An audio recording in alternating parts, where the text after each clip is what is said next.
Hey, everybody, welcome back to another episode of FFC. I'm your host, Coach, and we have another great fantasy episode today. So today what I want to get into is I've did a lot of hard work on predicting these schedules as I do every year.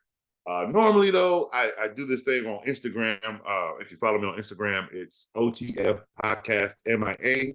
That is OTF Podcast MIA. If anybody was wondering what OTF stands for, On the Field, I did have a podcast on Spotify called On the Field Podcast. Coach has transitioned over to the R2 to the Refuse to Lose Network, where Coach has his own show because my guy Joe said, Coach, I hear your podcast. I heard everything you were saying. But you came on the show when I invited you for the first time. The people loved you. You got to have your own show, Coach. So my man pushed for it, and here we are with episode 5 of Coach's Fantasy Show. So look, we're gonna have a great one today. And like I said, I do this thing where I do schedule predicting every year. And when I say predicting, predicting is all guessing. It really is. But no, Coach actually goes in. Coach does the homework. I lose because again, I watch every football game from preseason. So Coach's heart breaks and the season is over because of the lovely Super Bowl. And I gotta wait to possibly decide if I want to watch the combine or not. Because sometimes Coach can't. Sometimes I can't deal with the combine. Sometimes I can't. But then the draft comes and I get excited. Fall off back for a little bit of the draft. We're waiting for training camp and it's all over again. But hey, we are. September is almost here. So, but I watch everything. I pay attention to all the news that goes on. Coach is here to make sure you guys know everything I know. Okay. So with that being said, I know a lot about football when it comes to predicting the schedules because I do them every year. Some teams I'm right about, some teams are wrong about that. But what I predict is, based on what happens with an organization if they made certain moves or not. I mean, you keep this guy as long as you can. You get 6 of them.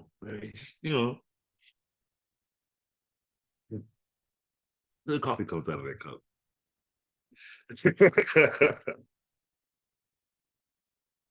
All right, I'm gonna throw as much Patriots in your face as I can. Because on Coach's show, we get to highlight a lot of those Tom Brady past events now that he's retired. Or on Carl's show, my Michigan Wolverines gonna get a little bit of treatment. I ain't gonna like too much. But, it is what it is.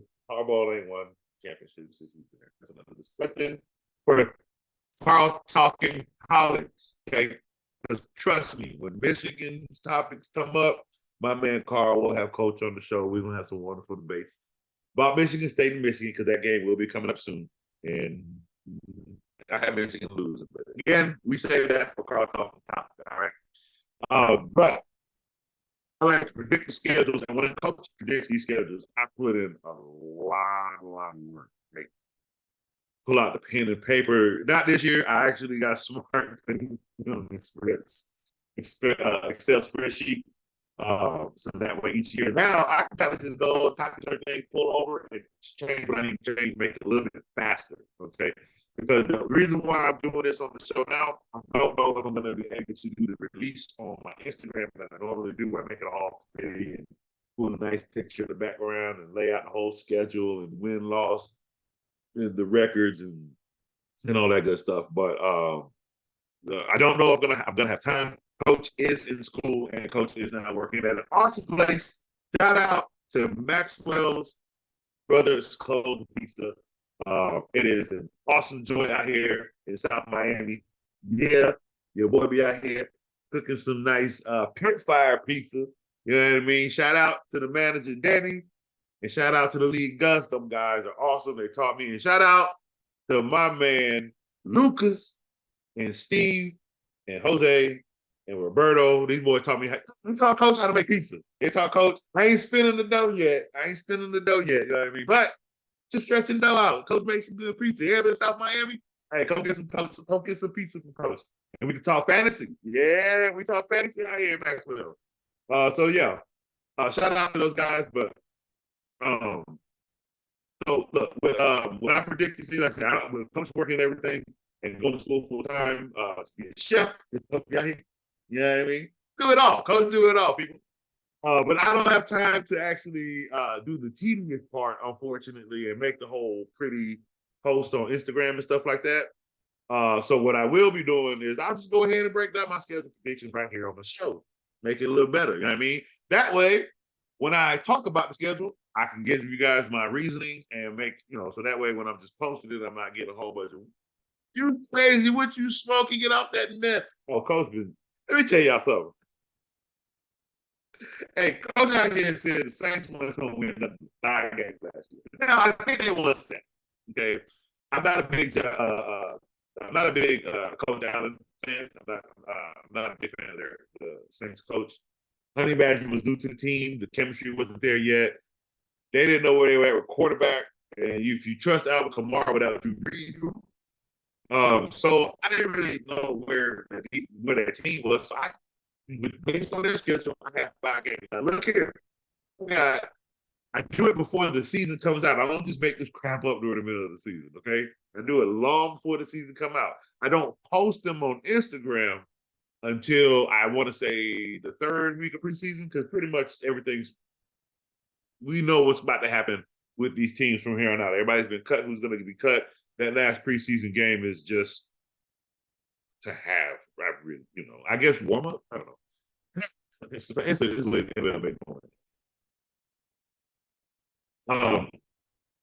But so I won't be able to do that. But what we'll be able to do is just basically do that on the show here. All right. So first up that we have, and I'm gonna just do alphabetical order because what I'm not gonna do, I'm not doing playoff predictions or Super Bowl prediction or getting the depth in the win-loss percentage. I'm not doing all that for this show. This is to predict the scheduling, to give you guys a better visual of what players to target if you have not started your draft yet, or if you have started your draft and you have these players, yay, keep them. If you have players I tell you not to have, might want to drop them. J.K. Dobbins, buddy. It's a lot of running backs behind you. It really is. Then they stuck Melvin Gordon back there. He is not a wash. I made fun of Melvin Gordon because he made a big deal of that that Kansas City Super Bowl, and the money he was there in his pajamas. Like, come on, bro, you can't be in the pictures acting like you did something. Like, but it is what it is. But him over there in Baltimore, I like that. I really do. So I don't like that for J.K. Dobbins. But we'll get to that when we talk about Baltimore. All right, so first up on this ugly prediction. Guys, look here.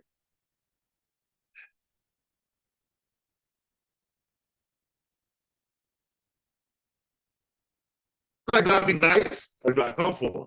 You wore a bra to practice. I don't care what you call that. You wore a bra to practice. So yeah, I'm gonna come for you. So look, you don't get to run around in a circle for what, 5 years, and then fling the football in the air for 8 weeks, and then show up no time for the other 8. And then get mad when people say it's because you don't put the work in playbook because you out here playing Call of Duty. When people have actual stats of your numbers dropping when Call of Duty come out, like then the fact that you got paid $260 unwarranted $1 million with a clause in your contract to study, to which you have to speak out on because you didn't care for that clause. Basically, them telling you to do your homework, okay, for you to turn around and lose the only reason that made you look good. And DeAndre Hopkins, let's be real, because it ain't Hollywood. Let's stop calling him Hollywood. Ain't nothing about him for show. He show can't catch. How about that? Nah, that's Brown. That's all I'm giving you. Brown. Hopefully you'll turn out like your cousin. Brown. But look, that's all you got. That's not going to do that for your career. So you got hurt after you got $260 million. The first showing of you, I really hope that was Photoshop. Really hope it was. If it was Photoshop and you didn't say nothing to speak out about it, what's wrong with you? You let somebody here just take you like this. So it ain't a trade. You take it yourself because you are not in the field. Bro. All right. Arizona Cardinals are going on 17. You thought I was giving them a freaking win? You watching the wrong show. I'm that serious. I'm that ignorant. Okay, I really am, and I will watch every game for every loss. Don't get me wrong. If we do, they might escape with two. They might escape with two division games. The Rams ain't looking too hot. Okay, I just really got. I think the Rams are better than the Cardinals right now. Have you seen the Cardinals roster? Has anybody seen the Cardinals roster? I have. I mean, who outside of James Conner people, they have nothing here. There's nothing. Only thing they have anything on the defense, like, oh, the coach ran to Taiwan, didn't speak to the media about the fall of his team or nothing. Then just hops on another team as the defensive. Yeah, I take the job. Like, come on, bro. Hey, these call me crazy. Call me whatever you want. The Lions went 0-16. I know that was back in the day. 0-17. I know back in the day. Who said they can't happen again? Patrick Mahomes beat the curse of no quarterback has ever won NFL MVP and the Super Bowl. Shit, he got NFL MVP, Super Bowl, and Super Bowl MVP. Cardinals going 0-17. There is nothing there that says win a football game. You show me. You show me on there. I'm not even going to go through the games. Okay, I'm really not. I'm not even going to go through the games on this because there's no need to. There's nothing on the Cardinals that says they're winning more than a game. You show me. Somebody, please show coach. Show coach Atlanta. No, I think Atlanta could beat them. I do. I think Atlanta could beat them in week 10. The Dallas Cowboys? No, Dallas be able to handily beat the Arizona. Hey, Dallas lose to Arizona Cardinals. Talk about a whole nother. Okay, that's where we are. Washington. Let me tell you, Sam, how I love what I saw in you, and we gonna get to you when we get to you. But you lose to week 1 against the Arizona Cardinals, then I take everything back when I say good about you. Because that better not happen. Danny Jones, week 2, you got paid. Don't you show up short at home. Don't show up short at home against the Cardinals. See, there's a schedule here broken down that I don't see a win. If there is a win or two, it has to come from the division. If Chicago cannot beat the Arizona Cardinals in week 16, then what makes you think that Justin Fields is throwing for over 4,000 yards? You have to look at it that way. You see what I'm saying? I'm not saying Justin can't. We're going to get to the Bears. It's just there has to be certain things that say, oh, yeah. Because if that happens, if he is beating the Cardinals, who shouldn't win a game that late in the season at week 16, that means he should have that means the Bears should be winning a lot of games going into week 16. You see what I'm saying? We're going to get to the Bears. We're not a lot. 7, 8 right now for me is a lot of games for the Bears. I'm not saying they're a playoff team. Okay? Not at all. But that's enough for Justin Fields to throw 4,000, 3,800 yards. You throw 3,800 yards? I'm impressed. I swear to God.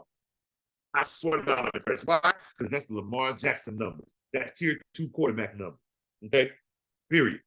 Because that's 27, 34 touchdowns. It has to be. Okay? So, Cardinals aren't winning the football game. There's nothing on this schedule. Houston better not lose to the Cardinals. Or come on, D'Amico.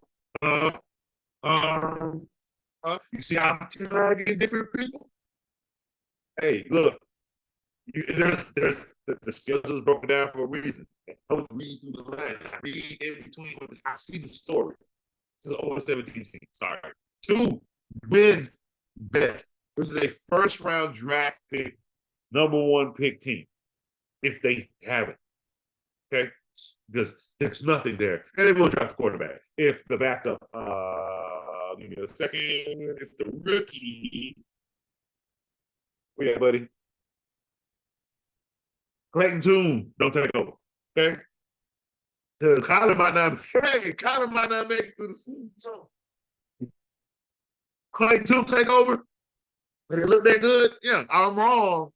I'm saying under the Kyler Murray umbrella, this is an 0-17 team. Period. If Clayton Tune ends up taking over, might win 4 or 5.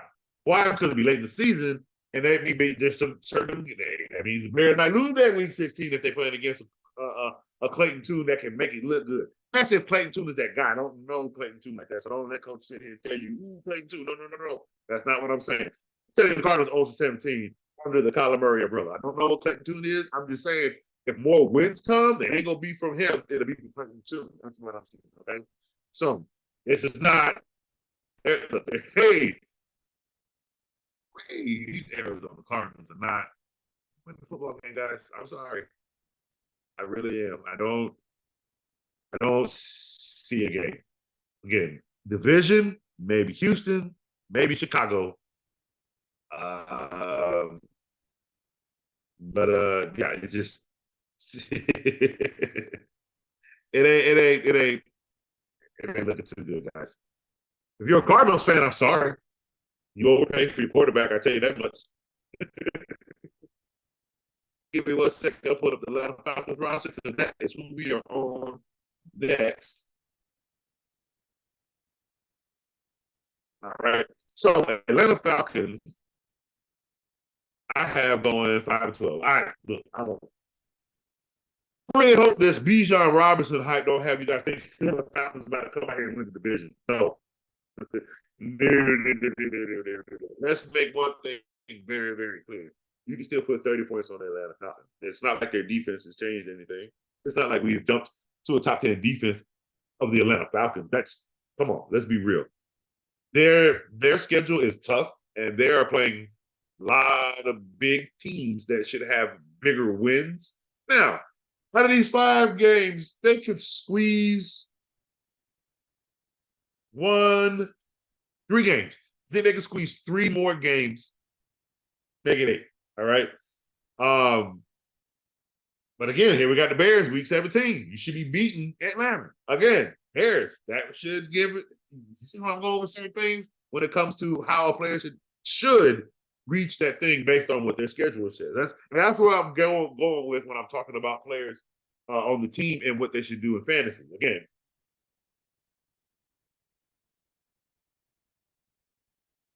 you ain't getting nothing out of the Arizona Cardinals in fantasy outside of James Conner, and I'm be honest with you, I don't know what you're getting out of that. I really don't. So all right, so Atlanta Falcons, I have them 5-12, 4 games at home. I got them 4-3 at home, 1-8 on the road, 3-3 for the division. Oh, about that. So when I talk about a team's record, always keep in mind outside of the Arizona Cardinals because I have them losing every game. Okay. When I talk about a team schedule, even if I say 12-5, when I say 12-5, give a bracket of 10, maybe 13, because 12-5 is already high, and that means they could lose 2 games and actually be a 10-game team. Okay, that's kind of where I go with certain things like that. It could be 11-6, or 11-6, or 10-7. You know what I mean? So I give that 12 as a kind of a peak. I give the 13 as a peak, but I'm not. That just means their schedule looks as if they should do that. However, those losses in there are because I am actually breaking divisions even. If you are home in a division game because you play that team twice, I'm giving you a win and I'm giving you a loss. Unless you're just a crack team like the Arizona Cardinals, I'm not going to do that. Okay. Now, there's some other teams because I think they won't be able to hang in their division with certain teams, I've given them that extra loss. So most teams will be 3-3, and there will be a couple of teams I have in here that'll be like 4-2. Not that many, okay? Because honestly, this year, I'm gonna be real honest with you. Looking at the schedule, I think it can. And when I say break even if a team that I have at home in a division loses actually in the game, technically they should win that reverse game on the road. Or they're gonna lose, and that I have their record. And I'll talk about that when I'm basing what their record should be, okay? Because not every team can dominate their division. It's not going to happen like that. If injuries take place and a lot of key players get missed, yeah, you're going to end up having having the advantage in the division, okay? Now, outside of my early schedule predictions, what I do during the season, I do win-loss, like during the week. Like I'll say this team will win or lose. So again, my scheduling prediction is based on paper, but what I see in the game will be a lot different when I tell you who's going to win and lose through the week, because things do change. This is just based off paper, and as a whole, this is what their schedule should be. Because even if a team who I have going 3-3 in the division ends up going 2-3 or 2-4, that doesn't mean their record still can't be 12-5. You see what I'm saying? It just means they didn't do that good in the division and won other games to have that record. That's all it means. And what that means is if they're tied with another team in their division with the same record, because their division record is lower, just means in the playoff bracket, they'll be placed lower. That's all that means. So my schedule predictions, I'm basing it on paper and who teams are playing. And because of that, for fantasy purposes, who we should be talking about and what kind of numbers they should be producing for that season for you in fantasy, right? Bijan, to be honest with you, even me, I think we had him too high. I did. I think he's going to be great. I think he's going to be 80% of the offense, but quarterbacking, it's not there. They got a receiver. Defense is not there.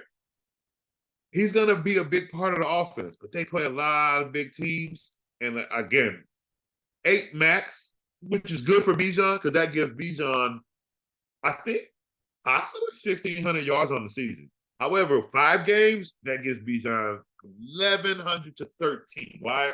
They got some defenses that they're going to be playing against.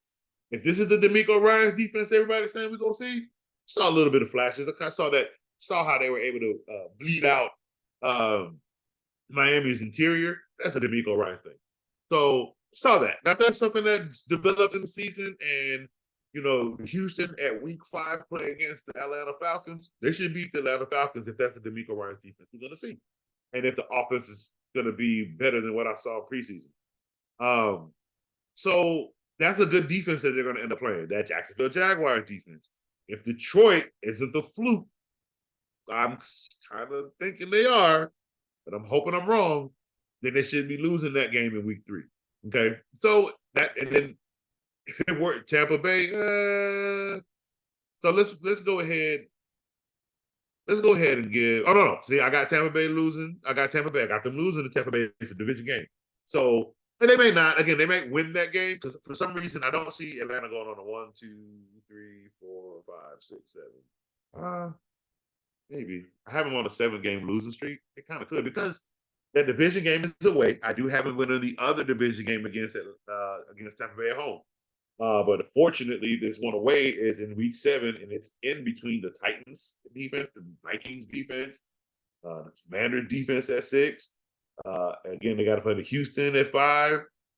Overseas the Jaguars at 4, and that's gonna be a loss because again, London is Jacksonville's home.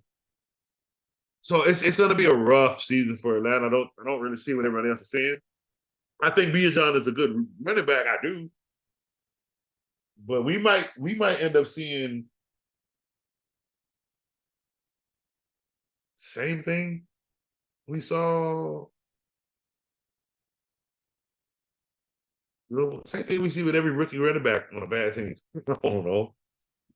It's going to look good, but it's not going to end up that good. You know what I mean? They're playing some really, really good defenses. But I have 3 games they could squeeze and possibly win. Atlanta, Colts, Bears,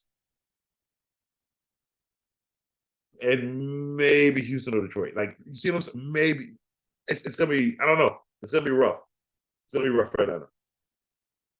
I have them 4-3 at home, and then 1-8 on the road. 3-3 in the division. And winning no primetime games. They got 0. They don't even have primetime games. So yeah, if you have Bijan, good luck and hope he is what you want him to be. Because I promise you, it's gonna look good in the beginning. It really is. I got him beating Carolina week 1. So yeah, Bijan week 1 against Carolina, and that defense is gonna look amazing, right? And then I even got them beating week 2 home in Green Bay. It's gonna look great. And then they falter against Detroit on the road. Just think that's where the fall starts.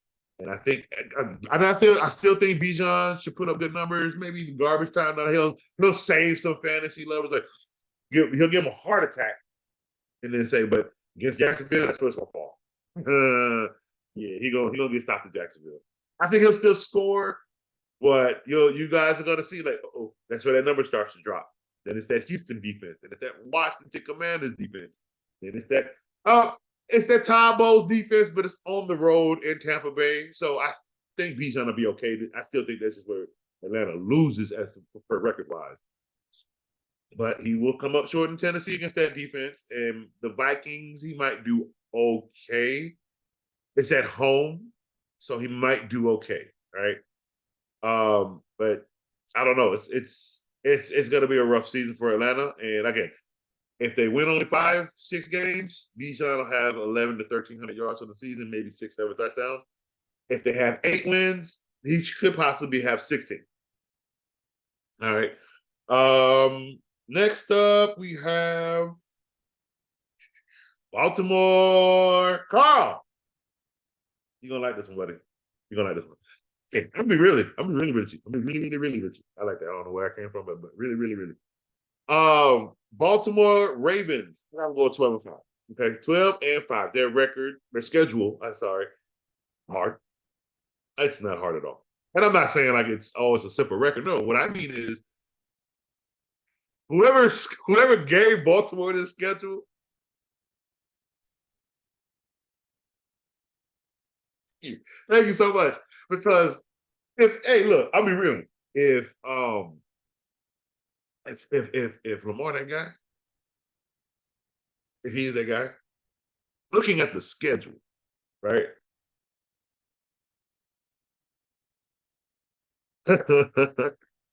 Lamar putting up 4,700 yards.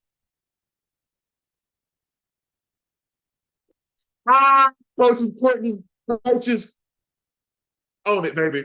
Hey, Lamar Jackson with this schedule, oh, pimp, he putting up 4,700 yards. 45 if he run too much. You feel me? Because what I'm telling you is, with the receiving core that they have given this guy, right? He is going to condense his running. He should. When I mean condense is I'm talking Patrick Mahomes running. Now, it won't be that because Patrick Mahomes only runs about 300 yards a season. Why? Because he throws for like 5,000 yards, okay? So you can't, if he ran more, he'd drop down to the 49.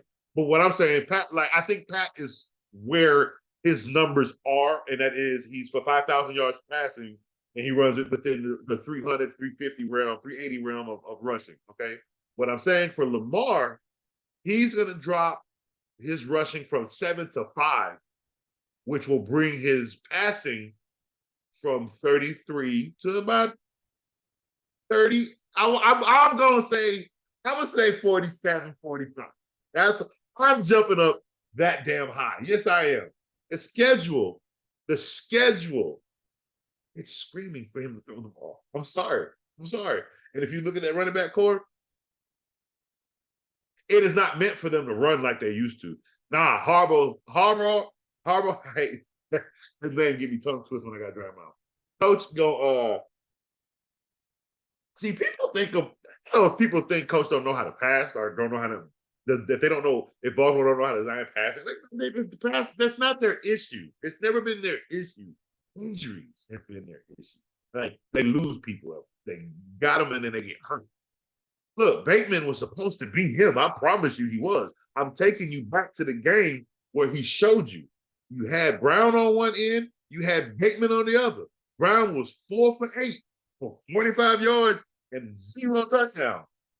Bateman was 4 for 4 for 8 and a touchdown. That's wide receivers numbers, okay? However, my buddy, he get hurt. And that has always been Baltimore's issue. They lost every running back in one damn season, people. Come on, that's just wow. It is not no fault to anything, like outside of maybe the conditioning situation, but like Like, I mean, it's like all of them went down, and it's never happened like that. It's just they deal with these ugly injuries that it's because it should happen. I know they condition themselves very well, but injuries are part of the football game, and they just happen to have two of them that went down. And you got to think on a tackle, what was it, the safety and the line and the running back, both off the hit, both the ACLs gone. What? Like, oh no. So and then you get Brown overrated, who did nothing for Baltimore. So sorry. Like, look, I don't think passing is the issue. He never has a problem finding he never has a problem finding the targets that actually catch. You see what I'm saying? The issues are injury. Even when we talk about Mark Andrews, he's questionable a lot of times. He's a heavily used target. He gets hit a lot because he's tight end. Don't get them bangers. He's going to be bruised. I think they have such a well-balanced variety of weapons. Oh my goodness. When I talk about on this, hey, Baltimore, it's going to be fun watching you every game. And look, I got them losing in their division 3 times to 3 of their juggernauts. All right. Outside of that division, I got them losing to the Chargers and Jacksonville Jaguars. And that's if they lose to them. If they lose one other game, okay, it could be the 49ers. 49ers defense, if they are still the same, will beat you up. Now, here's the thing. They lost Solid. They did lose Ryan. Know who this new defensive guy is gonna I'm not familiar with him. So Dave, please familiarize me when you get a chance of the defensive coordinator that you guys do now have. But if that basically what I'm saying is if that 49ers defense is still them, Baltimore could possibly that late in the season, with that week 16 Monday Night Football, lose on the road. Yes, they could possibly lose that, but I have them right now winning that game against the 49ers. Plus, personally, not as high on the 49ers this year. I will get to when we get to them, we'll talk more about that. But like outside of that, bro, they play Arizona, air game. They play Detroit, air game. They play the Tennessee Titans, air game. They got no corners over there. They played the Indianapolis Colts, air game. They played Houston week 1, air game. I don't know. It'll be an air game, but watch out. That safety back there might put it in. He put in some big work for Houston. He impressed the heck out of me last year. Hopefully, with the DeMeco Ryans defense, it looks even better. Okay. But it's week 1 football. So, that's where that'd be the perfect game home against Houston for Lamar Jackson to put up 335 yard passing and 4 touchdowns. Even if he threw a pick, I'll take the pick. Take 4 for 1. I'll take him saying, I'm not perfect. But we won with 4 touchdowns. I'll take that. Tom Brady and Peyton Manning did that crap all the time. Loved when they did it. If people used to be mad, nah, buddy, they throw that pick it's where they throw the pick in the game. Like, oh, they did it on purpose. They were because why? They went back to the same play in another part of the game and torched the secondary. They just it's something they want to see. And sometimes you don't get the turnover. It's just where they put the ball and trying to read something on the field. And sometimes you can only see it live when it happens. So it could be an incomplete. And you're like, oh, okay. But sometimes where they throw it, it might most likely it's going to be a pick, but it's because they want to see something from that safety so they can run the same play and tweak it and burn them for a touchdown. See it all the time, okay? But I think it's going to be a beautiful, airy game for the Baltimore Ravens this year, guys. I really do. 12-5, 11 games maybe if, again, San Francisco takes one away. I don't see anybody else doing that. And that's if they lose one extra game in their division and don't split 3-3 in the division. I don't think they're going to have a good road record, 3-5. But again, why? Because 3 of those games are in the division. And I think they're going to be 9-0 at home. Now, again, they could lose. Nah, their home schedule is pretty easy. Even Seattle, I don't see Seattle giving them too much of a at home. And I don't see Miami giving them a problem at home, to be quite honest with you. I think it's actually, I don't think it's an easy schedule. I think the schedule is very favorable for Lamar Jackson to put up 4,700 yards passing. And if you put up 45, 4,700 yards passing, you're going to have 12 wins. Like, come on, that's math. Let's be smart. Okay, because that's around 35, 38 touchdowns on the season. Come on, let's be real. So yeah, I think for primetime, they got 4 primetime games, 2 on the road. I mean, 2-2 is what I think their record will be. I think 2 of them are in the division. So yeah, Baltimore Ravens should be absolutely fine. So who you should be targeting is, of course, Lamar Jackson. Yes, target Lamar Jackson. And Zay Flowers. Hey, please. I would get Lamar Bateman, have him as a flex. He's a steal. He's a sleeper steal because he's going to be used. What he's going to be is he's going to be the guy that keeps them safeties honest. I promise you, Lamar, that's what they used him for last year. That's what he's there for. He's your deep threat wide receiver. As long as he stays healthy. And people, come on, be smart. Don't draft him early. I would never tell you to do that. I would never put this kind of pain on you. But if you ain't smart enough to find a way to sneak Odell Beckham on your team, buddy, something's wrong with you. Something's wrong with you. Look, y'all know I'm not the biggest Odell Beckham fan. I'm not a fan of him, right? And I'm not a fan of him being the number one, okay? What I am a fan of is him playing in the slot where he belongs, okay? And what I am a fan of is how quickly he is on those short routes, how dangerous he is within 5 yards, okay? Because he will take you to the house of that. He was the 1.0 of Chase, you know what I'm saying? Like, he is freezing in short yardage. When he got to the Rams, what did I tell y'all?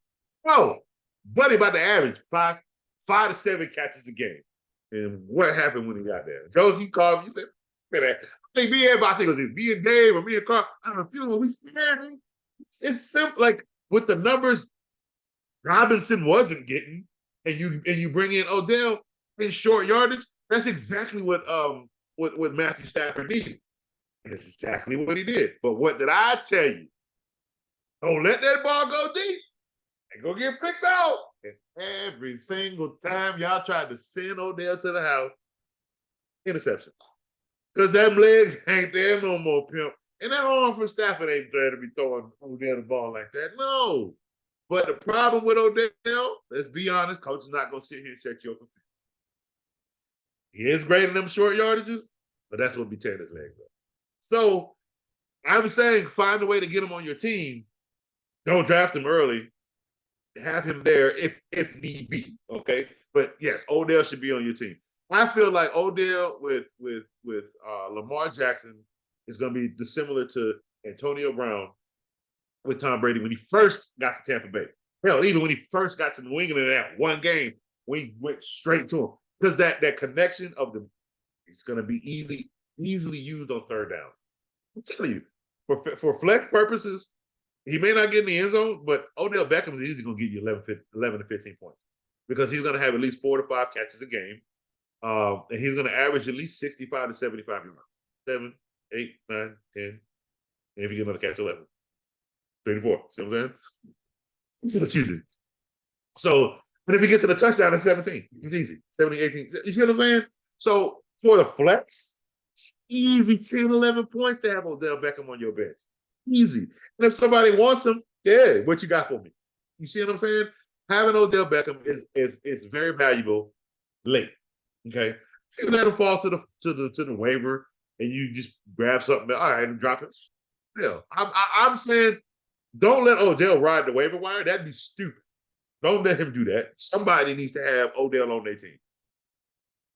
And that Baltimore defense, with a 12-5 record, they're only losing 5 games right now. Here's what I'm going to say. They could turn. They're going to turn over. So Baltimore's defense should be heavily targeted, but not against week 2 in Cincinnati, because I do believe they're going to lose that game. They're going to lose against Cleveland and Pittsburgh in weeks 4 and 5 because they're both road games.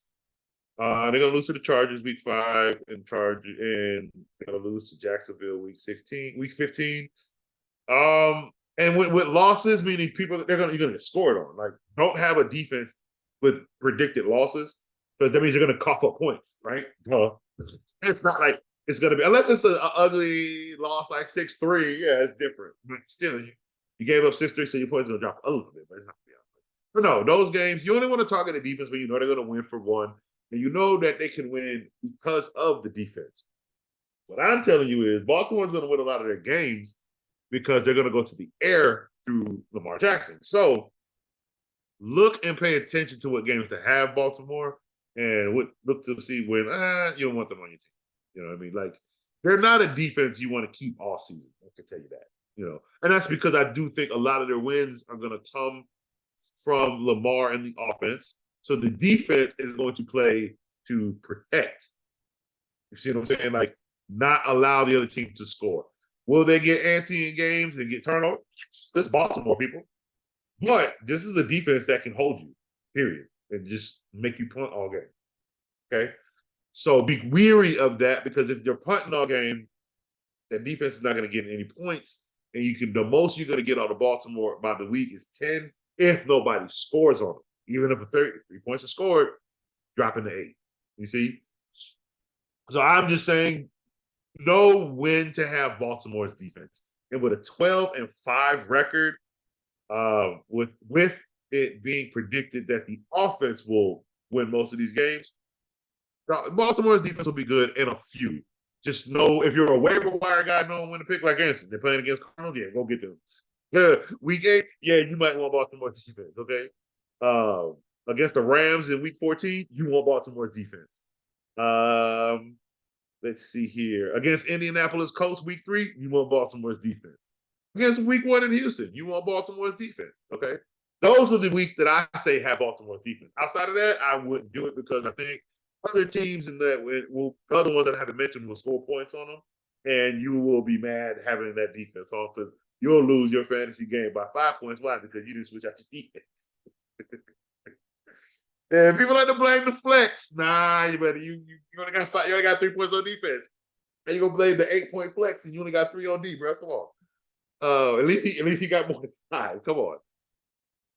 And again, when we're building our rosters, our lineups, I'm gonna talk. I can't wait to talk about that, because that's not what this show is for. When we get to that one, that one's gonna be really fun. I'm gonna really talk to you guys with point wise what we're looking for on how to properly set your lineup up. Always have best upside in your win, okay? Because sometimes just starting a player just because he dropped 30 last week don't mean you're gonna do that again. Come on. No, we want to start our lineups based on promising upside, okay? But we'll get to that. I want to say next week's show. That'd be because pretty much we'll be ready to next Wednesday. That's what we're doing, because by the end now we're ready to. This is the last week preseason here, so next week, hey, we getting ready to start week 1, baby. It's time for them lineups, yeah.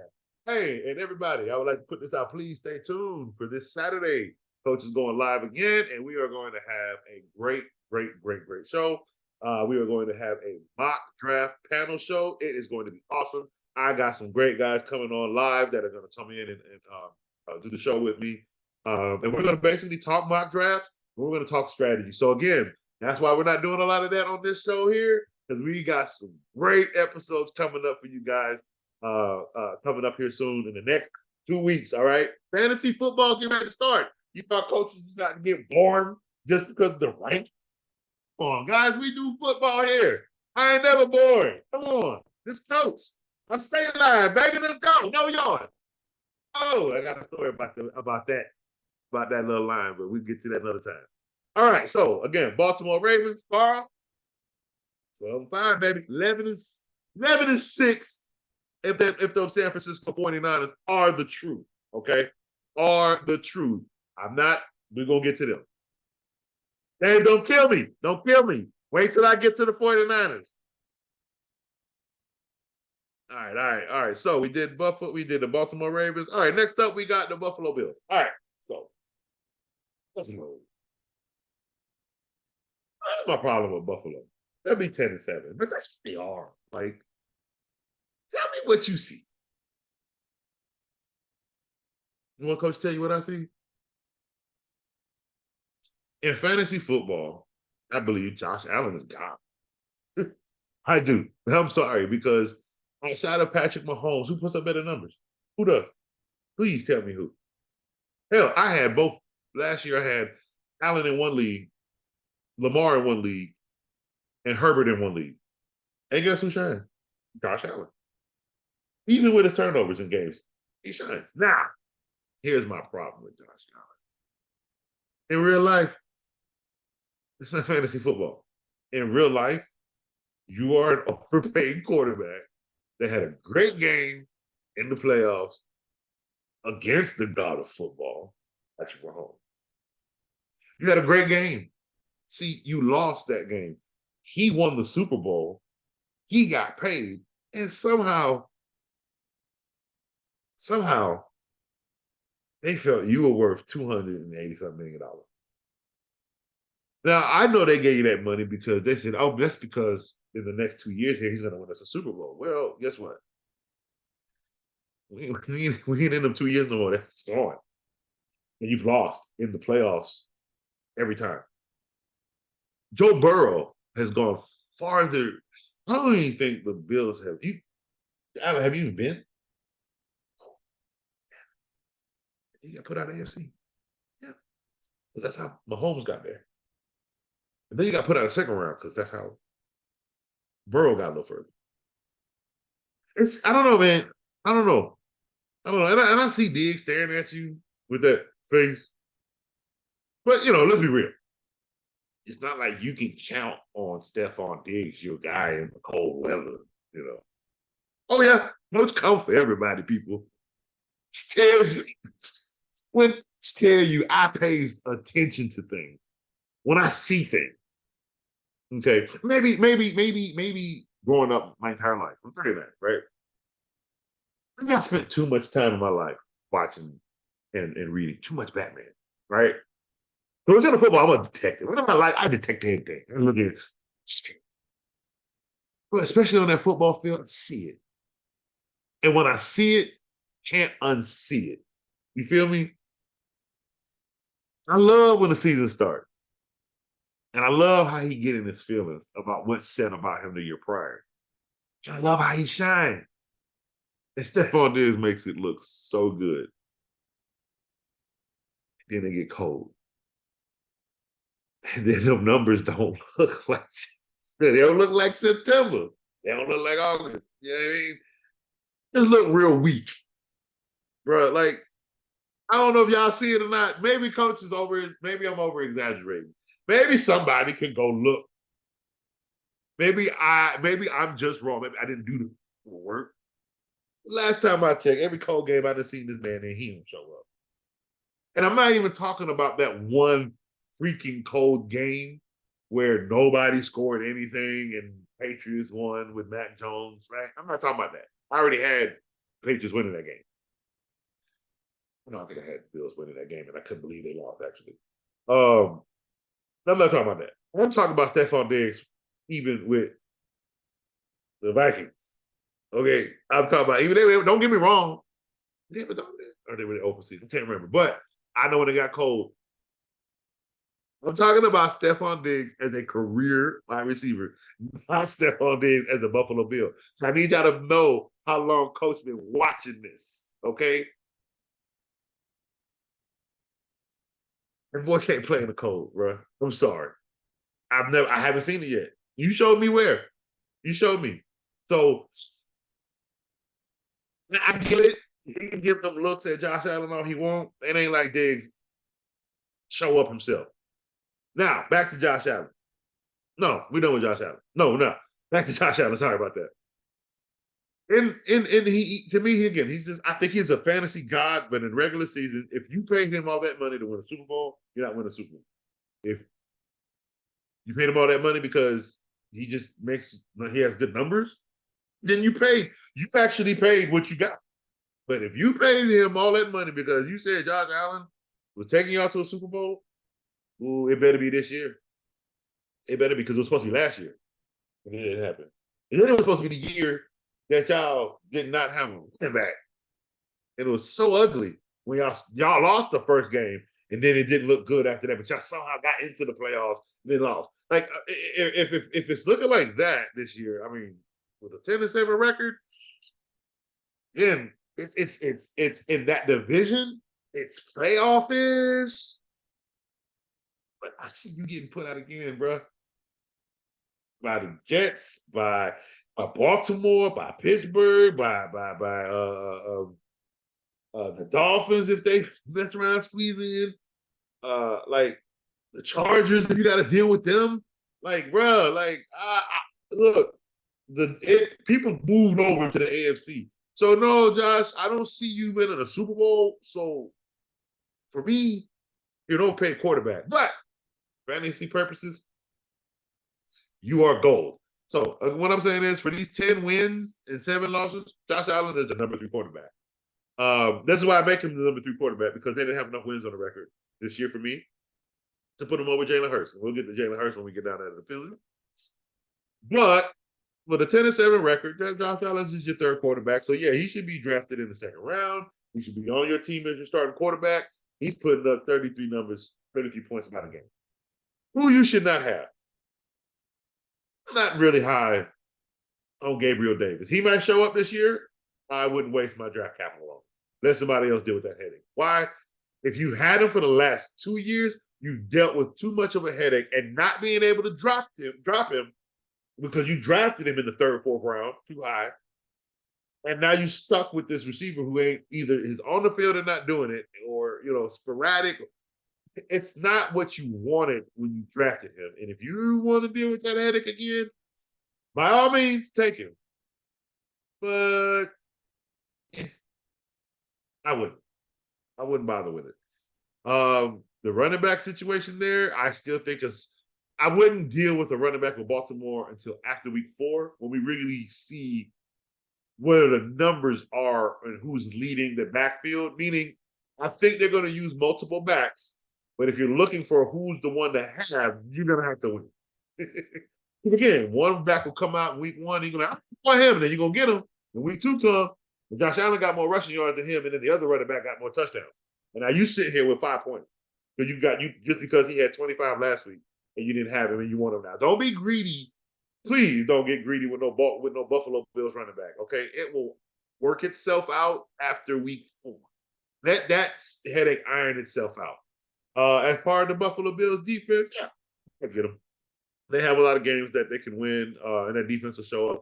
I'm not big on them turning the ball over as much. So what I say about getting them is, if your league is pretty much stout everywhere else, and you just look for a defensive stash that's good, Buffalo Bills is the top 10 defense that you would want. I have them 8-1 at home, 2-6 on the road, 3-3 in the division.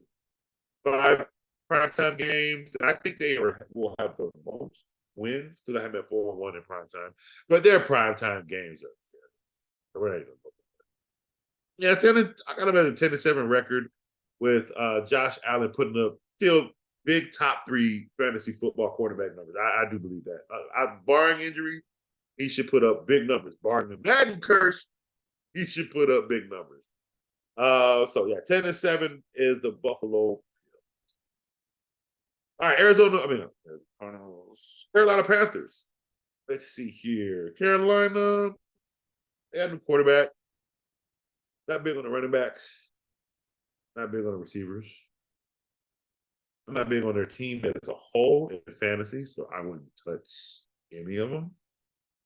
Not even their quarterback, Young, would let him ride the waiver till he shows you why you made a mistake on not drafting him. I'm serious. I'm that cool with them shoving it in my face like, oh, made a mistake. My bad. I don't care. It's 32 quarterbacks in the league. You think I'm mad about this one mistake I made wrong? I don't know what I see in this little boy coming on the NFL football field, so I have to see it first. I'm not putting my capital in nothing like that. If I wouldn't do it to a running back or a wide receiver, why would I do that? I'm make quarterback any better. Half the quarterbacks don't get drafted to the 7th round anyway. So no, I'm not putting that high capital in them. And again, let him ride the waiver till he show you. Because if you don't, well, then are you wrong for not picking him up? No.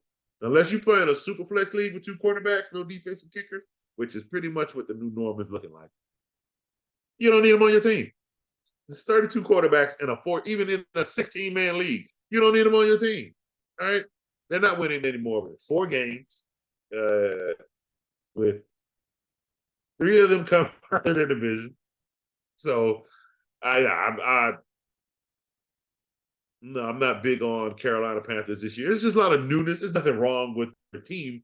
somebody got to take a hit and it's them. Like it's one of those things where it's like you don't have a team, and your schedule is not voting well for you based on what everybody else has. Unless you're going to come out better than them, which I doubt because there's just nothing there to be better with. You know what I mean? Coach is new, quarterback is new. They got an old, I say old because he's been there 3 years running back. I'm not sure what that Carolina defense looks like, so please don't touch them at all. There's nothing there. It's a new team with new headaches they got to deal with. Chemistry's got to be built, and we got to see if this quarterback is even going to be the quarterback for their future right now. Right? He's a rookie who's going to start week 1. We'll see what happens. But 4-13 is where I have that. Again, week 1 is against Atlanta, so that could be a toss-up. It's a division game. All right, so that was fast. All right, next up, we got the Chicago Bears. Hey, like I said, when I talked earlier, if Justin Fields is that guy saying, all right, and I'm not going to harp on Fields like too much as like I harp on that gas kid up here. If Fields said he's going to throw for 4,000 yards, it's really not hard. He had 2,200 passing. That's low, but he ran for 1,200.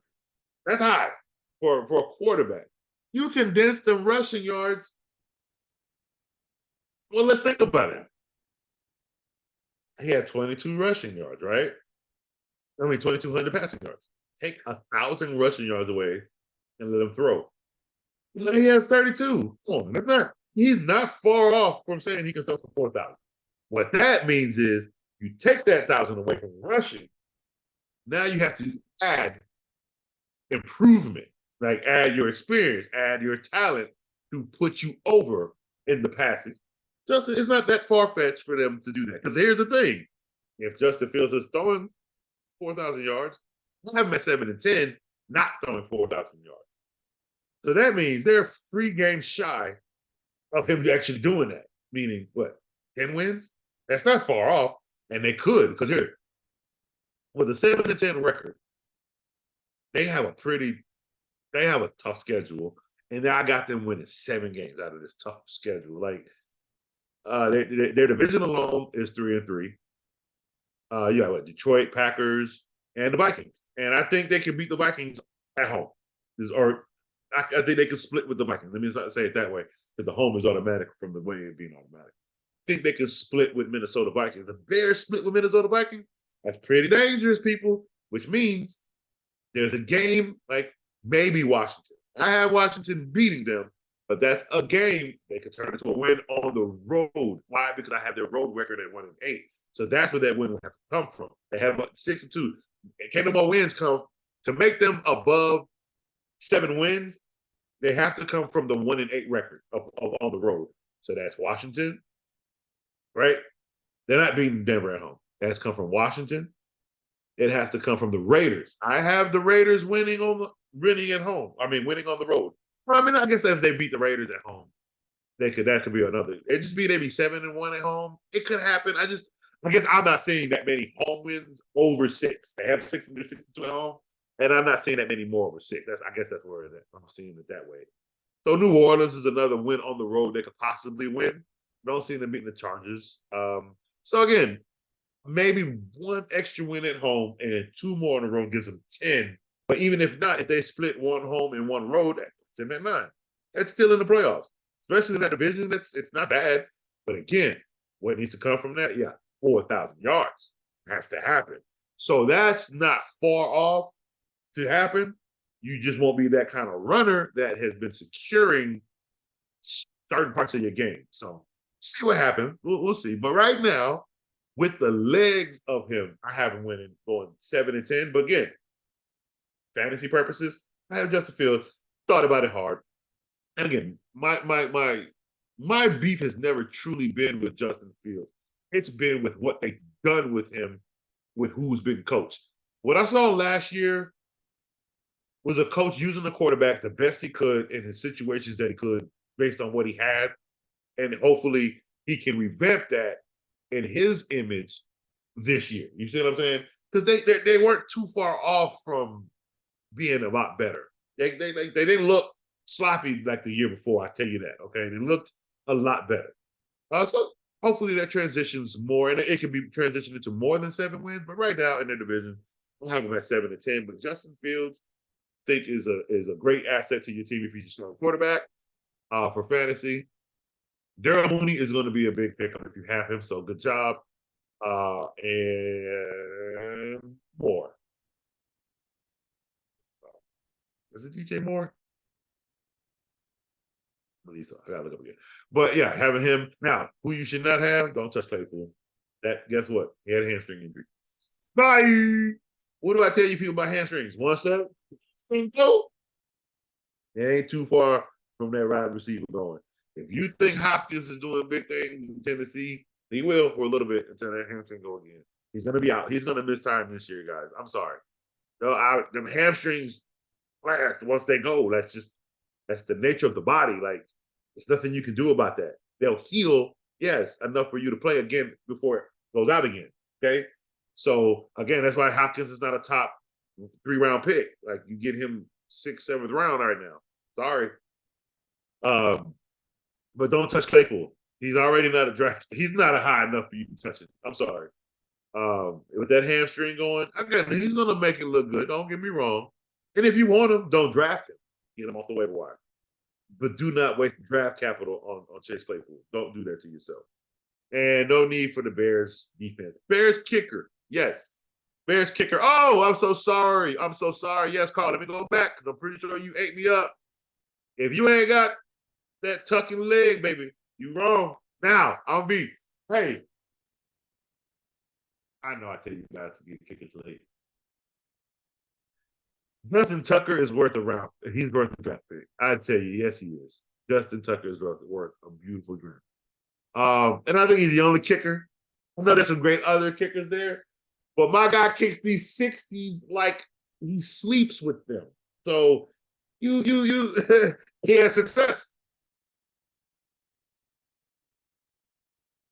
Hey, Justin Tuck, go and get that leg in your draft. Hey, he is worth the draft pick. I want to correct myself.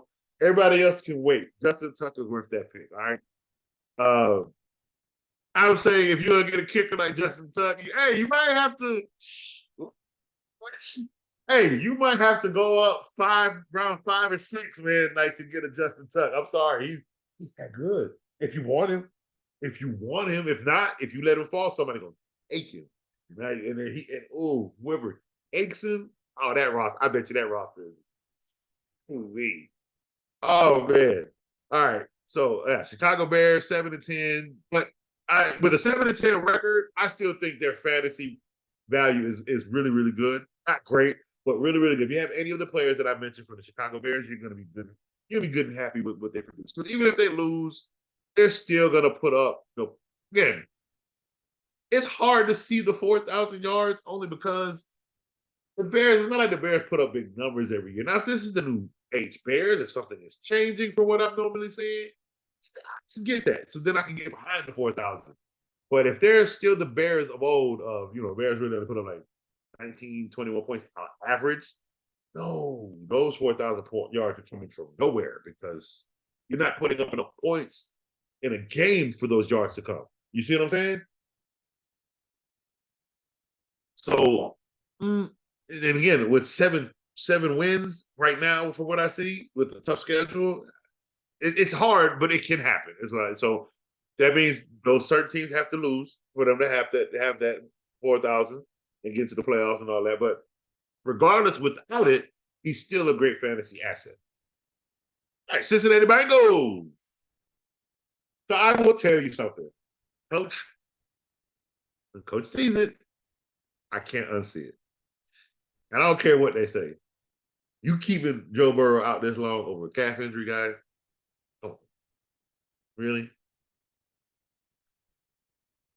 Just for Jamar Chase to open his mouth and come out in the media and say, "My guy, if you need to stay out longer, we got you. Don't rush it. Don't rush it." Like just to mention, like me, an extra 3 weeks. Like, look, that injury is in that Achilles or that ACL or MCL. I'm sorry. Now, if nothing ruptured, if nothing happened, and if it's if it's healing right now, because I don't even think they mentioned that Burrow's actually starting week 1. You feel me? I'll be right.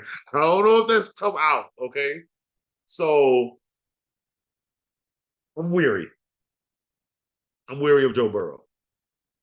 Now, I'm weary. We have to see. Because if nothing happens, they're 13-4.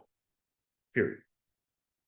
They lose the first game in Cleveland on paper because it's a road game in the division, meaning they beat Cleveland week 18 on the road. See, still it's 13-4. Again, I give divisions their home wins. I just do that so I can get an average number of what the schedule should be. You see what I'm saying? Because again, a home team should beat that team and then lose on the road. I mean, don't get me wrong. Okay, if Baltimore doesn't lose to Cleveland, that gives them 14 wins. You see what I'm saying? That means Cleveland can't beat Baltimore. No, or Cincinnati can't beat Cleveland. Or I'm sorry, Cleveland can't beat Cincinnati. No, we can't say that. Okay, I break it. It's out of fairness to get the right prediction of just the number, that 13-4. Okay, that's what I'm predicting. Not the win. The win loss will come when we do it throughout the week, but I'm just getting the predicting off the schedule itself, just as a whole, what they should end the season as. Okay. Sorry, I repeat that just in case people come into the show late and see, have an idea of what we got talking or what we got going on if they didn't start when the show began. All right, so 13-4 for the Cincinnati Bengals. I already think the AFC South is going to be. I mean, this is the AFC North. I think they're already going to be a juggernaut. So, I think that whole division is going to be. I think that division is going to be what we thought the AFC West was going to be last year, and that fell apart. So that's what I think the AFC North is going to be. The same kind of that juggernaut. Like, I think the lowest team in that division is going to be the Browns. I still have them with 10 wins. So that tell you something. We already went through Baltimore, 12-5. We're here with Cincinnati, Cleveland next. Steal a nation, baby. I got something special. All right, so but Cincinnati is 13-4. They don't have a hard schedule at all. They pretty much have outside of their division, it's walkable. Like, if they take another loss to 12, it's because they lose to Buffalo at week 9. And that's it. And if they happen to drop 11, it's where are you? Kansas City week 17. They got some droppable games because even Jacksonville could be a loss. Monday night on the road, I really got Cincinnati. I have Cincinnati looking pretty good now. But again, now here's the thing: they lost too many. That 13-4 could go down. Again, 13-4, 3 games, right? Remember, that peak means they can drop. If I give you a high peak, that means you can drop. So there is a 3-game drop that they have to 10. Very easy. So we just have, but again, and that's because a lot of that was with Burrow and his leg. And if there's nothing wrong and he come out slinging, yeah, that's another 5,000 yards for Burrow, 13 wins for the Bengals. That's a playoff. That's number 1 seed. We looking real good in Cincinnati. Okay. Outside of that, if that leg bad, we gotta go to a backup. Or Burrow's not playing like the first 3 to 4 games. Yeah. That's more losses than there are wins, and that 13 goes to 10 very, very, very fast. All right. But if it's all good, Burrow is a top tier 2 quarterback. You should have Burrow on your roster if you're not worried about the injury. Chase is a number 3 wide receiver in fantasy. He's the number 2 overall wide receiver. I have him as the number 3 overall pick in the first round. You should have even Tyler Boyd, guys. I get it. There's a lot of weapons over there. Tyler Boyd is the best number 3 guy that they have because I don't think they have a tight end that's going to pick up that slack that I think Tyler Boyd is going to step in the role and do. Tyler Higbee should be heavily targeted, absolutely, as well as Joe Mixon. People, hey, look, news came back. He's cleared the charges. He's happy. He signed less to stay. He didn't take a franchise that he signed less to stay. That speaks a lot of volume. He wants to stay with this team. He knows what he can do there. He wants to protect his quarterback. But I think he knows this is his best chance for him to win a Super Bowl. And that is to stay with the ball, to stay with the Cincinnati Bengals. And by all means, if there's nothing wrong with Joe Burrow, he might be my Super Bowl. He might be my Super Bowl pick. I'm dead serious, y'all. He might be my Super Bowl pick, man. Because 13-4, why not? All right. The defense, I think, is a lot better than people think. Which means I think top 15, maybe top 12. And I think they should be heavily targeted in fantasy. If you can't draft them, like get them one of your last picks in the draft, like how I coach you guys to do, which means it should just be flooded with defenses in the last couple of rounds. You know what I'm saying? If you can't get them, they'll be dropped. So pay attention. Pick them up when you can. But yeah, they're gonna be 9-0 at home, 4-4 on the road. And they're gonna have a pretty fun schedule. As long as Burrow's healthy, I think the Cincinnati Bengals should be fine for the season. And that's going to be really big numbers again. 5,000 yards. I think Burrow will throw 44 touchdowns, if not 38, 40. He shouldn't have too many, maybe 10, or hopefully 10 or less picks, maybe 12 if he just happens to go over the hump. But I think he should be fine. I think both Higbee and Chase are going to have over 1,000. Not Higbee. How about I say Tyler Higbee? I can't think of his name right now. I'm so sorry. But T. Higgins, both T. Higgins and Jamar Chase will have over 1,000 yards. I think Chase may have 1,500, but I think Higgins could have. I think T. Higgins could have this year. T. Higgins will have 1,200 passing yards this year. Absolutely. I think Tyler Boyd will only have 500 to 600. But I think he'll be heavily used in the red zone, so he could snipe a few touchdowns here. So he'd be good to use in a flex, or if you have a bye week receiver, you got to put somebody in for some more points. But hopefully, good value, hopefully big game. That'd be Tyler Boyd. Next up, the Cleveland Browns. All right, Cleveland fans, 10-7. I got them with a 10-7 record. Hopefully, sneaking into the wild card weekend. No, I don't know, because I don't know if 4 teams can make it. 4 teams from the same division. I don't know if they can make it in. They might be a 10-wins team and be out of the playoffs, and it's only because of where I have the Pittsburgh Steelers when we get to the Pittsburgh Steelers. But I got them 10-7, 7-2 at home. But that could drop 1.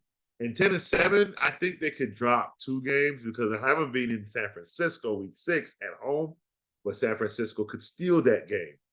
And I have them beating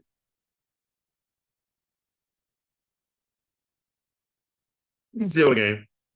That would drop them 9.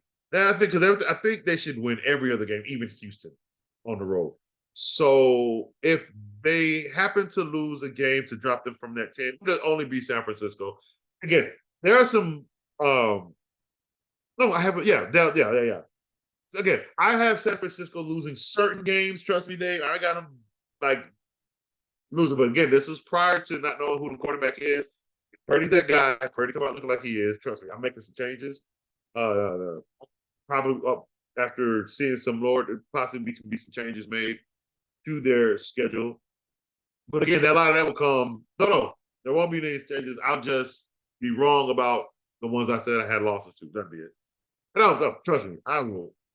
When I predict these schedules, guys, I'm going off paper. I'm going off what I'm thinking how the season story will go, almost like a script, right? That's all I'm doing. Again, they could win. San Francisco could win that game and still we have the record that I say they have. That doesn't mean just because when I have them losing this game, they end up winning that game, their record changes. It could be another game that flops for them. You know what I'm saying? But I do have San Francisco losing to the Cleveland Browns right now. That is what gives the Cleveland Browns 10 games. Watson is a tier 4, 5 quarterback. I forgot where I had him. I don't know what they're going to do this year. He may put up 3,800 yards. I know they have weapons. Browns tend to have everything and lose it all. I'm sorry. It's still a question mark to me. Chubb has been there 4 years now, and that offense should be going through Nick Chubb, and it's still not. It should have been going through Nick Chubb since his rookie season, his second year season, his third year. And they don't push it through him. I don't know why. So I still feel that way, and I don't know if they're going to do that.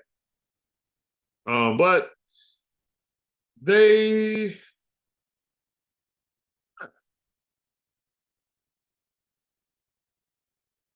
they they're again they need to win these 10 wins to make Watson's contract very, very, very viable. I, I'll say it that way. You lose anything less than that, boy, you are such a waste because you didn't come out last year when you were ready. When it was time for you to come play, it looked really bad. And if it's anything less than 10 wins, yeah, buddy, it was a waste. That's the start there.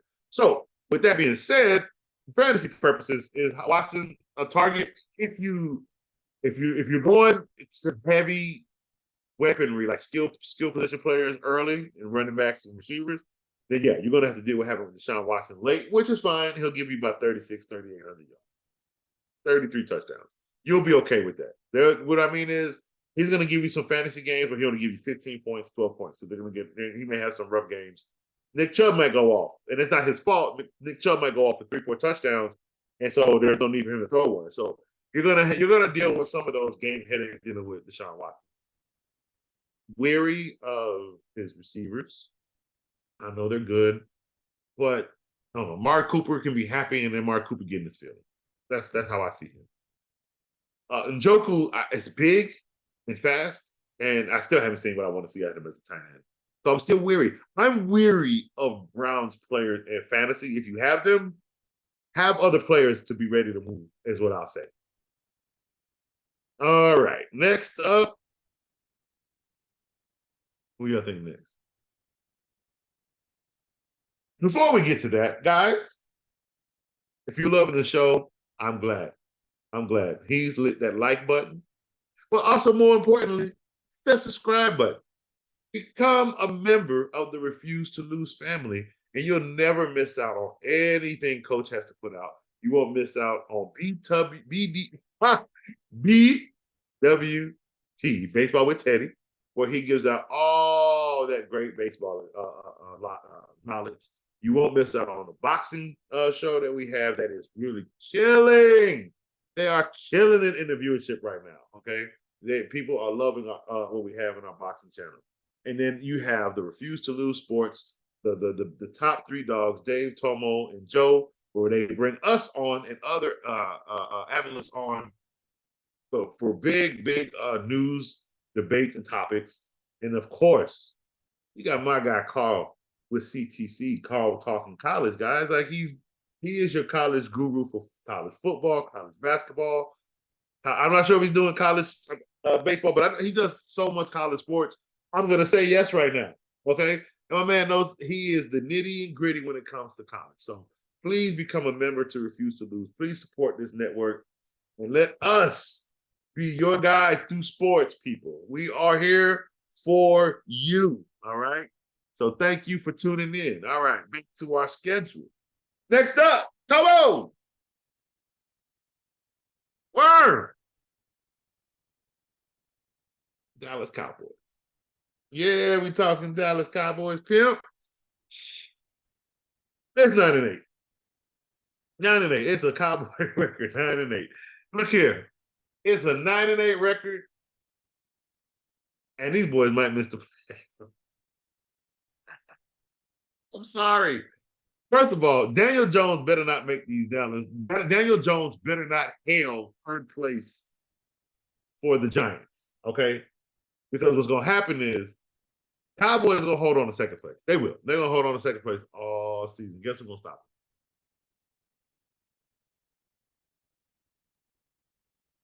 Dallas going to lose that last game on the road to the Washington Commanders, baby. who will, when we get to them, have enough wins to get into the playoffs because they're going to steal that second spot from the Cowboys. And you know how that still is going to happen? Yeah, man. It's going to happen on that 10th, 11th, or 15th pick that Dak throws to seal the game for the Washington Commanders in that last game when they lose to the Washington Commanders. Yeah, it ain't going to be it's not going to be pretty. And that's if Dak makes it the season. Because so far, what we've heard a lot of talk about in training camp is Cooper Rush. I'm just, it's Cooper Rush is great and Dak threw another pick. So you don't get to come out after trash is thrown at you week 1 of last year because you lose to Tampa Bay and an old quarterback. You got trash thrown at you over your thumb. Just for Cooper Rush to come in and win all your games. For you to have to win your games and not do nothing with it. For you to come out and predict or make a silly statement that you're not going to throw more than an interception. To get called out by your secondary in training camp. And look, I know a lot of people they're making a big deal of Trayvon Diggs and the comment he made telling Dak to shut his, BA up. At first, I was like, but then here's the thing. He said it to his own brother. So, I don't know, when Cam, he was with his brother and Cam and him, throwing balls around. He did it to his brother when he picked his brother up. Maybe that's how Stephon Diggs talks to people. So maybe it's like a term of endearment. I don't know. Just, I don't know. To let it be heard at training camp, it just makes it look bad. Look, Dak gonna have 15 picks. It's not gonna look good. I think they're not gonna bench him. They're gonna push it out the season because I think Dak loses his job after the season. Why? Every Dallas quarterback loses their job when they're it happened.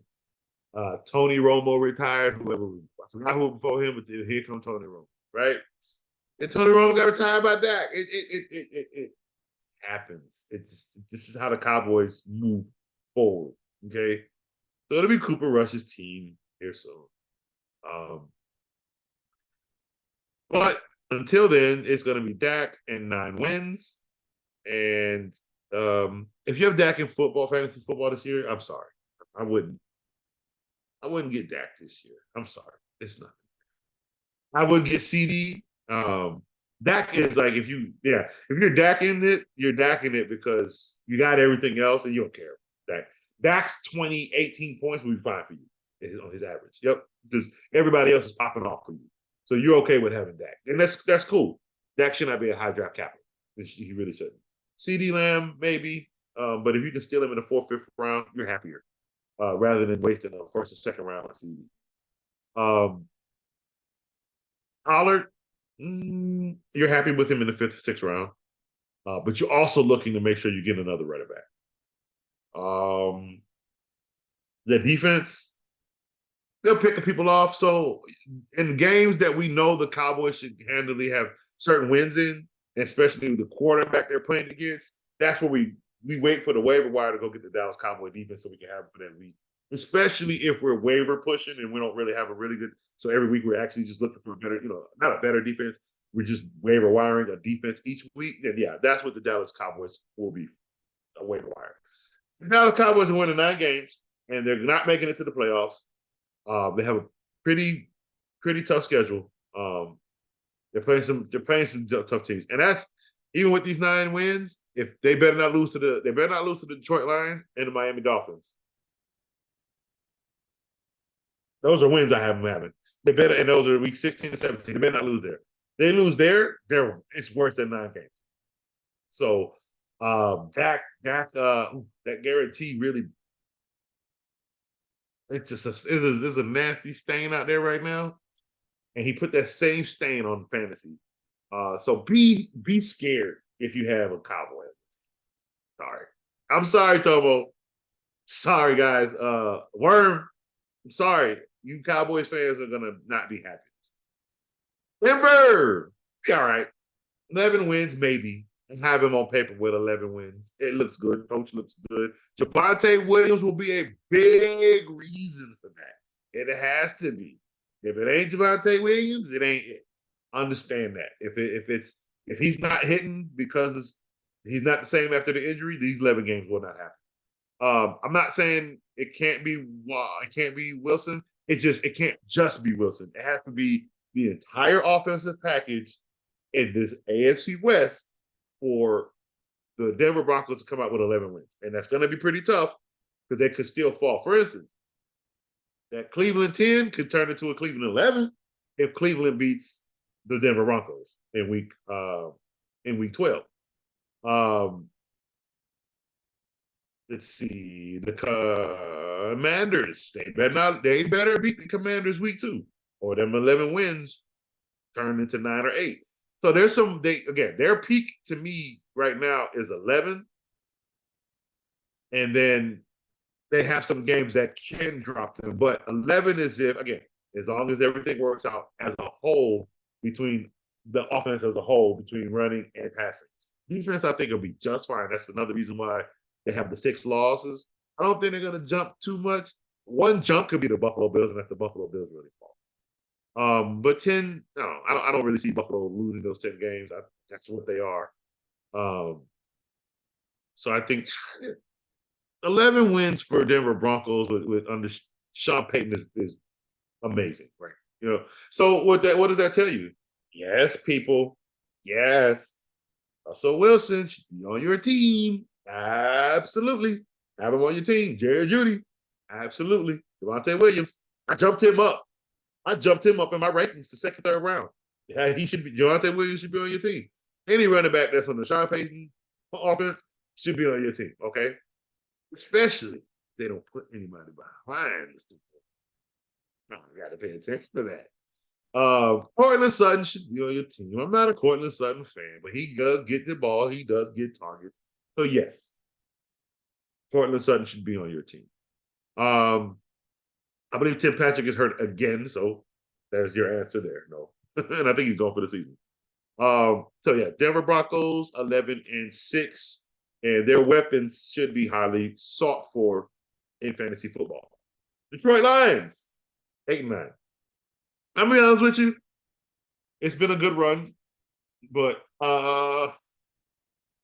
if they lose any less than these 8 games, I think coach is getting fired. He should be on the hot seat.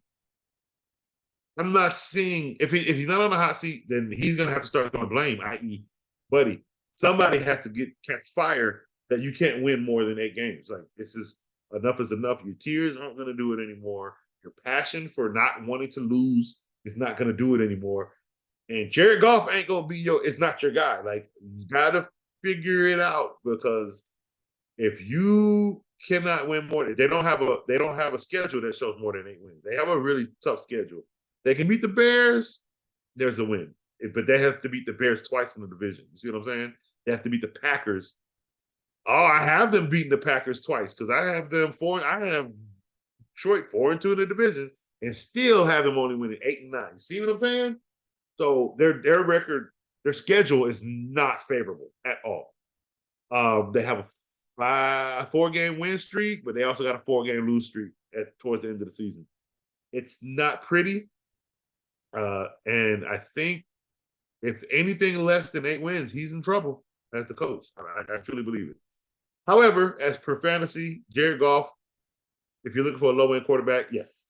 If you're looking for a running back, Jamar Gibbs, middle round, 5-6 round, if you can get him in that area, get Jamar Gibbs. And the reason why I say that is because behind that in round 7-8, you should have David Montgomery. He's going to vulture those goal line touches. I promise you that. Amon-Ra St. Brown should be a target, absolutely.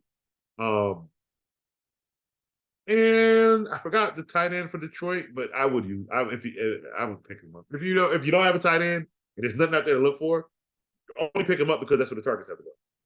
That's another thing coach does. If I need a position and I can't find what I'm looking for, you know what I go do? I go look at how many targets do you get from this quarterback? Oh, he feeds you. Even though you don't play much, when you're in the game, when I see you,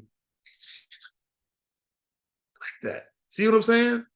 Now, if you're in the game, you're a tight end, you can play 80, 60% of the snaps, and like he's throwing you 2 balls, you got like 15 yards, you don't touch that tight end. But if you got 4 catches and you got 35 yards, ooh, I like that. I love that. 4 catches, and you're a tight end that's not heavily a part of this offense. You see what I'm saying? Oh, I want that. Because eventually that means somewhere they're looking to make you that. Okay. So if that's what, so get, if you can, if you don't have a tight end, pick them up, put them on your roster. It can't hurt to start them because if you don't work out, you will know by the second. Actually, with those type of tight ends, you'll know by the first week because he has a donut. They're not even looking his way. Go ahead and drop him. You might be able to pick him up late in the season if they start looking to him more. But that first game will tell you. If you end up with a donut with that tight end, it's guys. One thing I want to preach to you about week 1: play with your roster. Don't ever go into week 1 of fantasy football. I don't care what people tell you. Win week 1, hurry up. We got to win week 1. Yeah. No, look, I'm going to be honest with you. I don't do that. I'm sorry. I don't see the fun in that. Let me tell you, would you rather win week 1 being like everybody else, starting the guy? Don't get me wrong. Don't put Jamar Chase on the bench and start Tyler Boyd right there. That is not what I'm telling you. Don't put Saquon Barkley on the bench and start Zeke Elliott. No. That's not what coach is telling you at all. What I'm telling you is, if your strategy was to draft all these people and all these top tiered people, right? And let's say your quarterback happens to be now because you drafted everything else, and the only thing you're left with out of the quarterback pool is Jimmy Garoppolo. Come on, he has to throw the ball to Devontae Adams.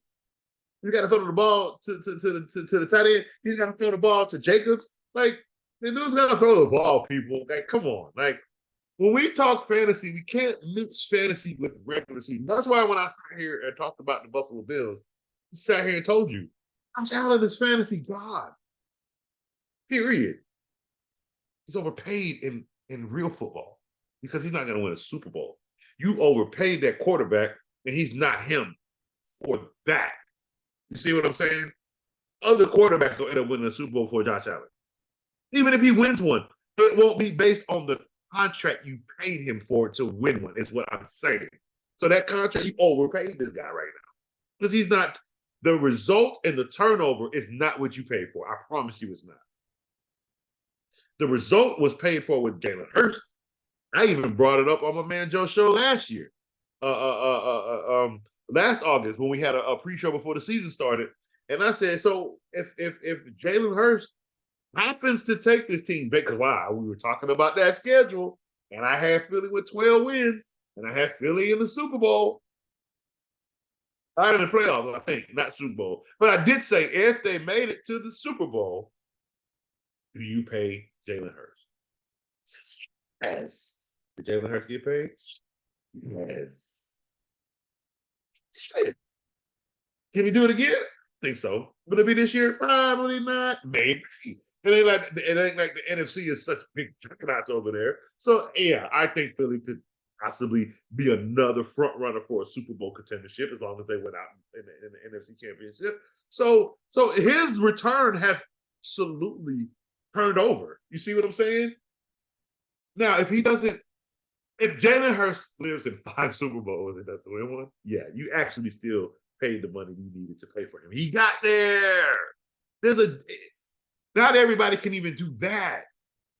But Josh Allen, you made it to 1 unpaid, and since you've been paid, where you been? See, if I can come at Zeke for holding the Cowboys hostage for that $90 million and then doing nothing the year he got his money, well, Josh Allen, what you think I'm gonna do to you? You get paid in a year, you lose, and get put out the playoffs when most quarterbacks have to even win a Super Bowl game, like Flacco, to get a pay. And mind you, Joe Flacco, since his rookie season, was in the playoffs with the Baltimore Ravens. But yet it took to the year he went and won the Super Bowl for them to say, pay you. So you got paid And you didn't even make it to the Super Bowl. You made it to the AFC Championship and lost, and you got paid in your second season. It took Herbert he got an extension. And he's in his fourth year, and he has a lot to prove. Trust me, I'm a Herbert guy. And to me, for this year, yes, that's a lot to prove because you got it. And why do I have it to prove? I wasn't coming from him. You stuck up for that sorry coach you have, Herbert. And unfortunately now, my eyes are on you. You stuck up for him, so now you got to do it. Sorry. That coach should not be there, and you want him there. Now I'm on you. I love you, Herbert, but better do it. But anyway, I'm not saying you better win the Super Bowl. You better make your playoff presence known that we're here. And if you don't do it, meaning you get put out again to winning again, have somebody come back on you like Jacksonville did to you, nope, you're not him and you got overpaid. Sorry, I'm going to come for you. So, right now he's overpaid.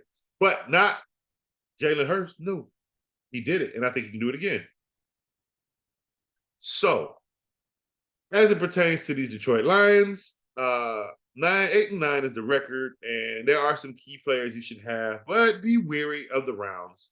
And again, what I was saying was, it is okay to get a guy like a Jimmy Garoppolo because again, we're there for the fantasy numbers. He's gonna put up 250. He's gonna put up 2 touchdowns a game. That's what you want out of Jimmy if you got everything else. All right, so don't sweat yourself because you don't have learn how to root. If you went high early, know where strategically to go low late. That's all. All right, next up, we got Green Bay Packers. Oof. All right, if you have Aaron Jones, there's really not much else you can go but that. And I say Romeo Doubs on the low sleeper.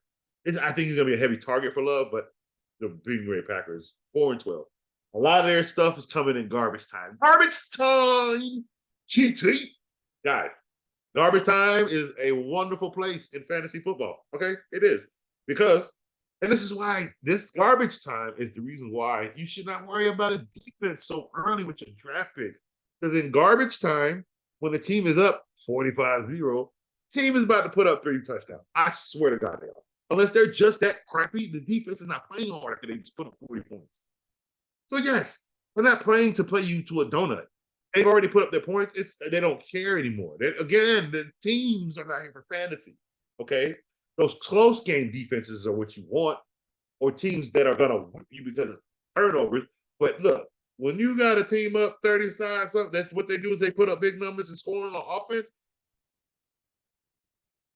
You just don't, because that defense is going to give up garbage time points to guys like Jordan Love, Romeo Doubs, and Aaron Jones. See what I'm saying?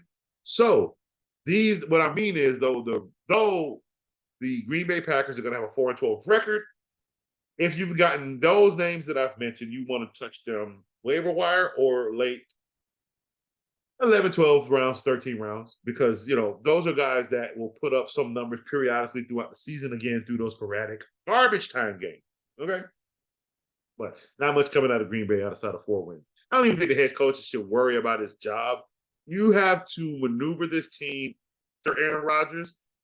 You worry about your job 2 years from now when you don't fix. So, for instance, if Jordan Love doesn't pan out this year, you're moving on. And if you don't make it from that, your job is in trouble. But right now, this year, no defensive coordinator, no head coach, no offensive coordinator, no staff or player, unless it's not working out player-wise, like you don't mesh this team-wise. Nobody, and I mean nobody in Green Bay should be in nowhere near worried about their job at all. This is we have to figure this out post Aaron Rodgers. Sorry. He held y'all down so long. You do have to figure this out. And you don't know if Jordan Love is your guy. So when you're going out in these games, I promise you all, this is why I'm telling you all, Jordan Love is in some form of value, because I actually completely believe they're going to take the reins off of him and let him go out there and ball. Here's the thing. Is he good? That's what we don't know, right? If he is, they win more than 4 games. But if he's not, this is where we are. You see what I'm saying? So, but what I do know is I don't think there is any need to come out here and handcuff him to the field when, look, you have to find out if this is who you move forward with. You handcuff them, now you're putting your job in jeopardy. Because what are you doing? What decision is this? Go out there and let everybody play. You have to figure out what moves us forward after Aaron Rodgers. So those names that I mentioned should be sleepers and valuable in late rounds or you're paying attention to the wire. All right. Next up, we got the Houston Texans. Ooh, nothing. No, look, 9. I got him at 8-9. Okay, got a little suspense. No, they're not winning game. 8-9. Here's why. 8-9 is with a rookie quarterback. You got a running back who I'm not big on, and Damian Harris. I'm really not. And then they got Singletary back there who can properly vulture him. Because I saw Damian on the goal line against 3s and 4s, and but you couldn't get that in the end zone. That's not cool. And then I liked CJ Stroud, open field, big arm, get inside the 15. You can't shrink your big arm. That's not good. And here's why I have them walking away 8-9, because I think a lot of their games are going to be lose because they're going to be stuck kicking field goals. What does that mean? Go get Houston's kicker. See, one thing I didn't see a problem with was them getting to the red zone, like, or getting inside the 50. It was inside the 50 there was a problem in they either had failed fourth downs or they settled for a field goal. And that is where you want the Houston Texans kicker. Because that's what we're going to get out of Houston. They're going to have a lot of failed fourth downs or 40-something yard field goals, 50-something yard field goals. All right. If you got Damian Harris, good luck. I coach hope it works out for you. I'm not big on him this year. Had him last year, and he just didn't give me what I want. It was his team to take, and he didn't take it. Not like Kenneth Walker did. And the only reason why I'm weary for people for taking Kenneth Walker is because they have another great running back in Zach Cabernet. So that's but that's not only word for him. Damian just didn't do it for me. So, and I'm not sold outside of Nico Collins. I'm not really sold on the receiving core there. So I 8-9. Good defense if D'Amico Ryan pans out. But again, I'm not, to be honest with you, I don't think this is the team he should have went to. This organization is not there for him. They make it look good. They making all y'all feel like it is. And then when they can't win more than 8 games the next 2-3 years, y'all gonna see people get fired, and it's gonna be a thing. And it's gonna sit here and say, well, but 8-9, 6-2 at home if they can hold up the 8-9 record. 2-7 on the road. But 8-9, missed the playoffs in that division. It's not that big and strong. Anyway, I think Jacksonville is really the top dog in that division. And they're still gonna break even. And if they don't break even, it's less, because if they don't break even, that means they're losing to Jacksonville twice. So yeah, 8-9 for the Houston Texans. Don't see really much coming out. Indianapolis Colts. I'm gonna tell you right now, we're gonna make some changes. I have them at 10-7. I don't know if that's gonna stick. I don't know. Their schedule says it will, but nah, it's not gonna stick. Because I got them at first. I had them winning against Pittsburgh. I don't even know why I have that. Hold on, real quick. I want to check something, because if I had Pittsburgh already beaten them, then I'm not changing. Let's see. I already got Pittsburgh beating them. I don't know what I was doing. Coach made a mistake. We're going to fix that. That is not 10. 9 is more proper, because they should not be beating the Pittsburgh Steelers. So that is a loss. Coach made a mistake on that one. So they are actually going to be 9-8. And that's probably going to change again, because I got to beat New England, and I don't think that's going to happen. So, yeah, I don't think Tampa Bay is winning these games. Indianapolis Colts is winning these games. So right now we're saying 9-8, maybe 8-9. Now, we're making some changes to that record. They don't have a running back. And this is when Jonathan Taylor was the guy. That's right. He's seeking trade. Nope, we're going to make a change. Not right now. We'll save that for Refuse to Lose panel when we actually do our panel predictions over there. But for this show purpose, don't touch anybody on this team It will not be a 10-17. It probably won't even be a 7. It might be 7-6 wins on this team when I get done revamping this record. Yeah, don't touch anybody on the Indianapolis Colts in fantasy football. Nobody, not even my boy Pittman. And I like him. Oh, don't touch him. Sorry. There's nothing there.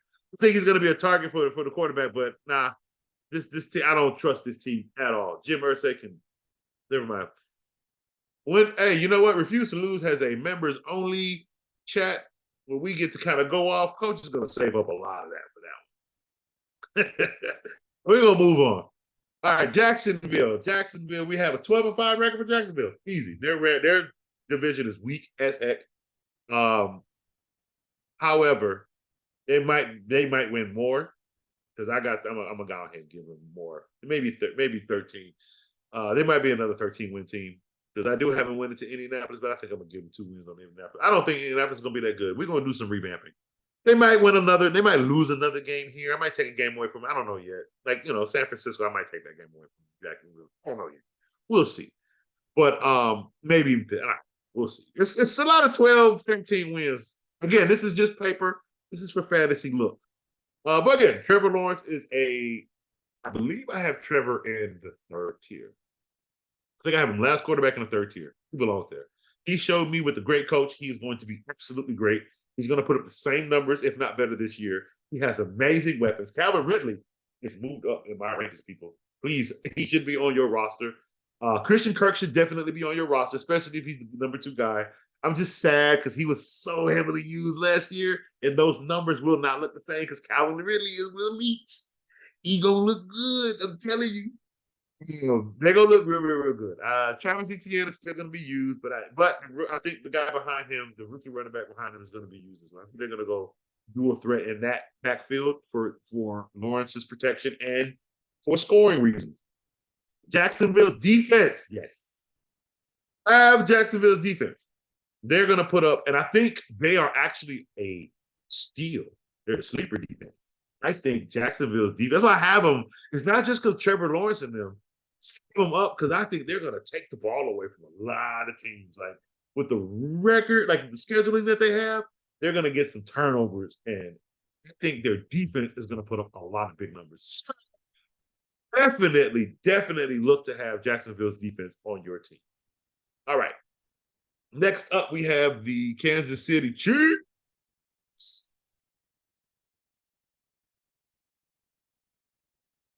Every time, Carl. This is for Carl. I'm starting something with him. And it's only because, we have to go back and forth between NFL and college because I'm sorry. I ain't met a nemesis yet like Carl. I have not. I'm sorry. He is my true sports nemesis. Let me tell you why. DK Metcalf. It's no fault, DK. Because you are the reason I have to look at Mike Williams, the top wide receiver. Not an average where I had him. No, you, DK, because you putting up the same numbers as him. Well, because I'm not going to drop him, but I'm not going to call you average because you are not playing like a Mike Williams. You play less than a Mike Williams. Your numbers might look good, but they're a lie. His numbers are what they are because that's what he does. I have to sit here and say that, DK. Now that makes Carl my nemesis because he is a guy who can come on here and catch coaching when he's wrong. But that's why I get to have fun to put things in his face. 7 championships, Carl. I don't care if you don't like him. We got 7 with 2 different teams. Call it what you want, Spygate. We got 7. Anyway. All right, Kansas City, another one. See, and I got to mess with Carl only because his guy is the guy right now. It's Patrick Mahomes. Though, his guy did take a loss to this guy. But it's okay because Pat was, it was okay. It was okay. It was okay. It's all right. Pat still got 2. Pat still that elite. And right now, he is the umbrella. And Carl gets to hold on. I had my umbrella. 20-some plus years. I have all of that hate, all of that anger from the entire world. Waste it all with every Super Bowl win. So guess what? Carl gets to do that now with Pat.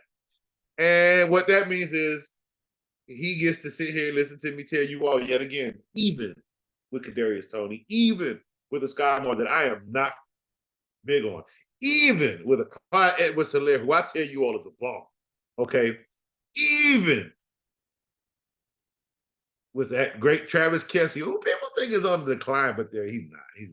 The fact, it's like even with the fact that his number one target is a tight end and not a wide receiver, that fact is why they had 2 Super Bowls. It's why they're going to win 12 games. I'm not sold on any receiver. And I'm going to tell you, you got to have them. Why? Because who's their quarterback? Patrick Mahomes. They're going to get me. 12 wins is what I got them going. Okay? And I don't have them going any less outside of maybe the Bills. Maybe. Okay? Because I gave them their 5 proper losses. New York Jets. Philadelphia Eagles. You got to lose to the Raiders because it's in the division. Los Angeles Chargers division, but I feel fairly enough they can lose to the Chargers one game. And the Cincinnati Bengals. Why? Because Cincinnati gives them boys. Ew, I do agree. So the only others they can come out with, I got them beating Denver twice. I got them beating Denver twice. I could take a game away. I could. But no, I got them beating Denver twice. No, I got them beating. No, I don't. Yes, I do. But I should not. We should take a.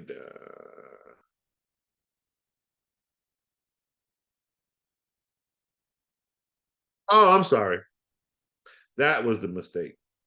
They're beating the Raiders twice, not Denver twice. I apologize. I was like, no, I had them winning twice in one of these teams in the division. It's the Raiders. That's the Raiders. So there's the 12-5, 4-2 in the division, and it is because they're beating the Raiders twice. Why? No. Sorry about that, Denver fans. You're not losing to them twice. No. All right. So again, coach knew his homework, and I be up late doing these things. So trust me, these colors and these wins, loss, they jump around a lot. But that's why I'm glad I got it on spreadsheet, so I can go and make these quick clicks. All right. So 12-5, 7-2 at home. That's bro. These days, yeah. They don't. They have it. I think they still have. Not. I don't think I want to say it's a tough record. I think they have a good schedule, like a good schedule. Like there are teams here that can beat them, but I think they're gonna still pull out the win. If they fall 12, it's Jacksonville and the Bills. If that's what falls them from 12, that could fall them to 10. And if that do happen, that actually drops them to 3rd place in the division. I think if that happens. Maybe not, because if they keep the 4-2 record, I think that still keeps them up. Maybe 2nd place. Maybe no, they'll still be one. They'll be number 1 in the division, and probably just a little lower in by record wise, depending on who has the better record in the playoffs. Yeah, we're not getting there. So 12-5, and I'm telling you, yeah, you got to have everybody that Patrick Mahomes has as a target. Because why? He's gonna throw another 5,000 yards. That's why. He ain't got no Madden curse on him. That's he's clean. He got us. He got everything free right now. He can play. He ain't got no Super Bowl curse. He ain't got no MVP curse. Not in it all. Now he can just sit here and play football. Period. Okay. So 12-5 playoff berth, possibly in the AFC, is where we have the Kansas City Chiefs. Next up, we have the Las Vegas Raiders, and this is why I said I don't know why I had them split. No, they're losing twice.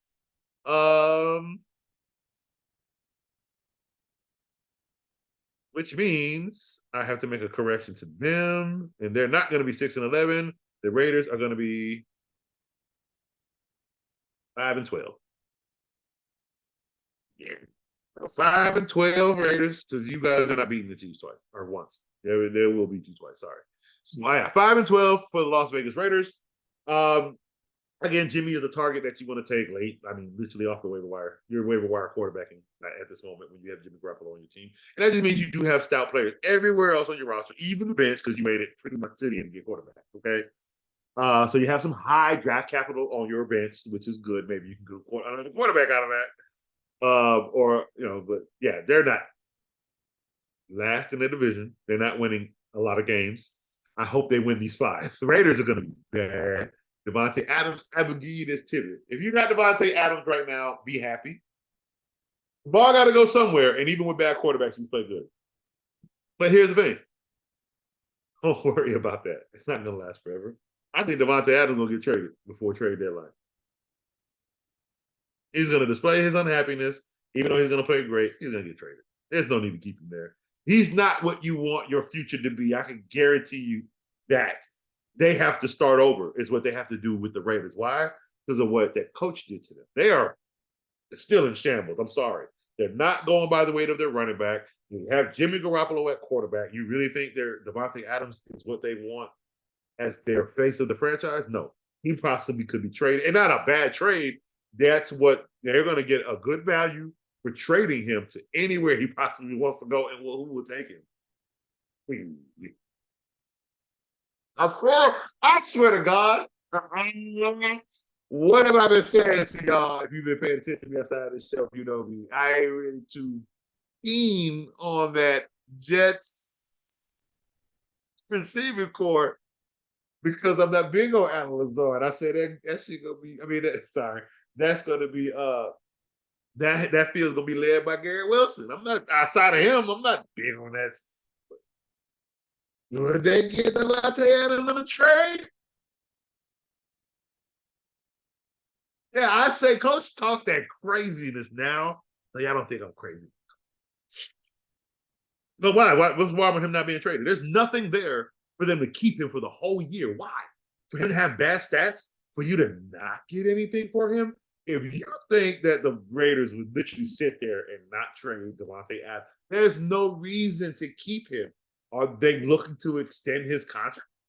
Come on, let's be real. We got to look at what's there and what they want to do moving forward. He's not their answer. They're in a position with these 5-game losses and a trade of Devontae Adams to get a quarterback with the first pick. See what I'm saying? That's what they're looking to do. All right. So, yeah, 5-12, and outside of Devontae Adams, there's really nothing. And Josh Jacobs, yes, if once he signs his tag, be ready to play football. If you've drafted him already, yeah, you're just ready to put a franchise tag to be more comfortable with your draft. You know, that's really. All right. Next up, we got the LA Chargers. All right, so LA Chargers, they will win 10 games, maybe. They have a few games here. No, they have a pretty easy schedule. They have an easy schedule. Chargers have an easy schedule. I mean, look, one game they could lose is Baltimore and maybe Buffalo. But, I mean, they're splitting with the Broncos. They're splitting with Kansas City. I even have them splitting with – here's the Raiders. Where's the other Raiders? I'm splitting with the Raiders. They might not.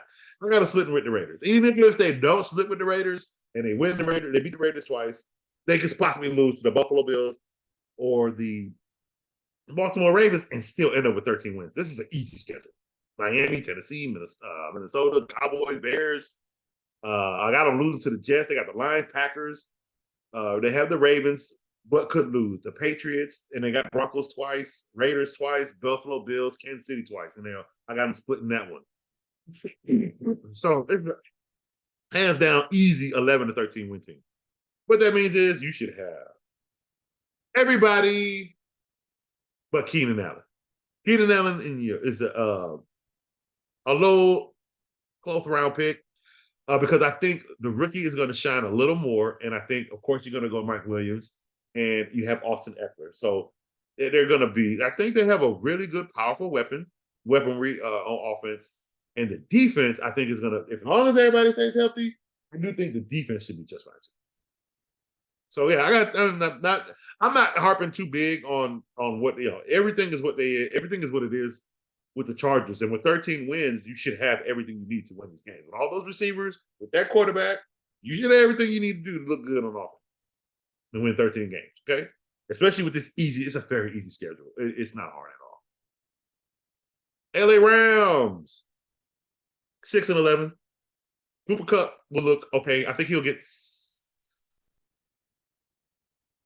1,400, 1,500 yards receiving if he doesn't get hurt. And if Matthew Stafford again, last year was bad because he had the elbow surgery. And my biggest thing about that elbow, when everybody has that elbow surgery as a quarterback, don't play that. You got to sit out the year. I really believe that. You can't throw more than 10 yards. Nobody, you show me a quarterback that had that elbow surgery and has come on the football field and has had a successful season. Nobody has. Hey, Scott, to me, it reminds me of Tommy John. They have their surgery on purpose, but then what happens the next year? The pitcher's fine. But they sat out a whole year after the surgery. Quarterbacks, if you have that elbow surgery, I do believe you have to sit out. That's me personally.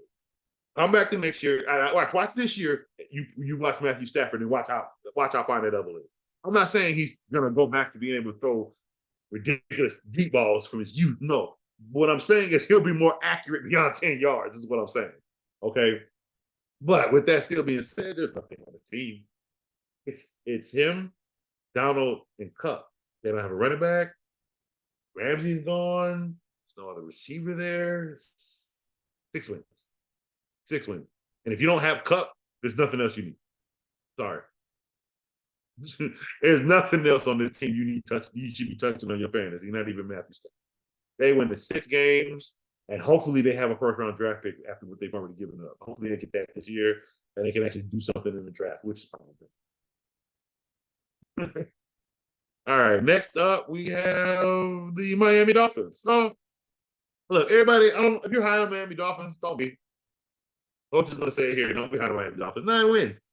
I have them winning 9 wins. They have to deal with the Jets. They have to still deal with the Patriots. And they have to deal with the Buffalo Bills. It's not going to be an easy division to win like everybody thinks it. Nobody's a juggernaut in that division anymore. I think it's actually pretty evenly matched. Meaning, hell, I only have the Bills having 10 wins, right? So, yeah, could they steal from the Bills? Yeah, but even not having them beating the Bills in week 9 and still going 9 wins. Okay? It's a pretty tough schedule, and I don't think Tua is going to last the whole season. Even in preseason, I saw him fall again. He can't fall right, dude. He's going to get hurt. He's going to get another concussion. He is. I'm sorry. And they have quarterbacks in the back waiting for him to get hurt so they can just put him in. I'm sorry.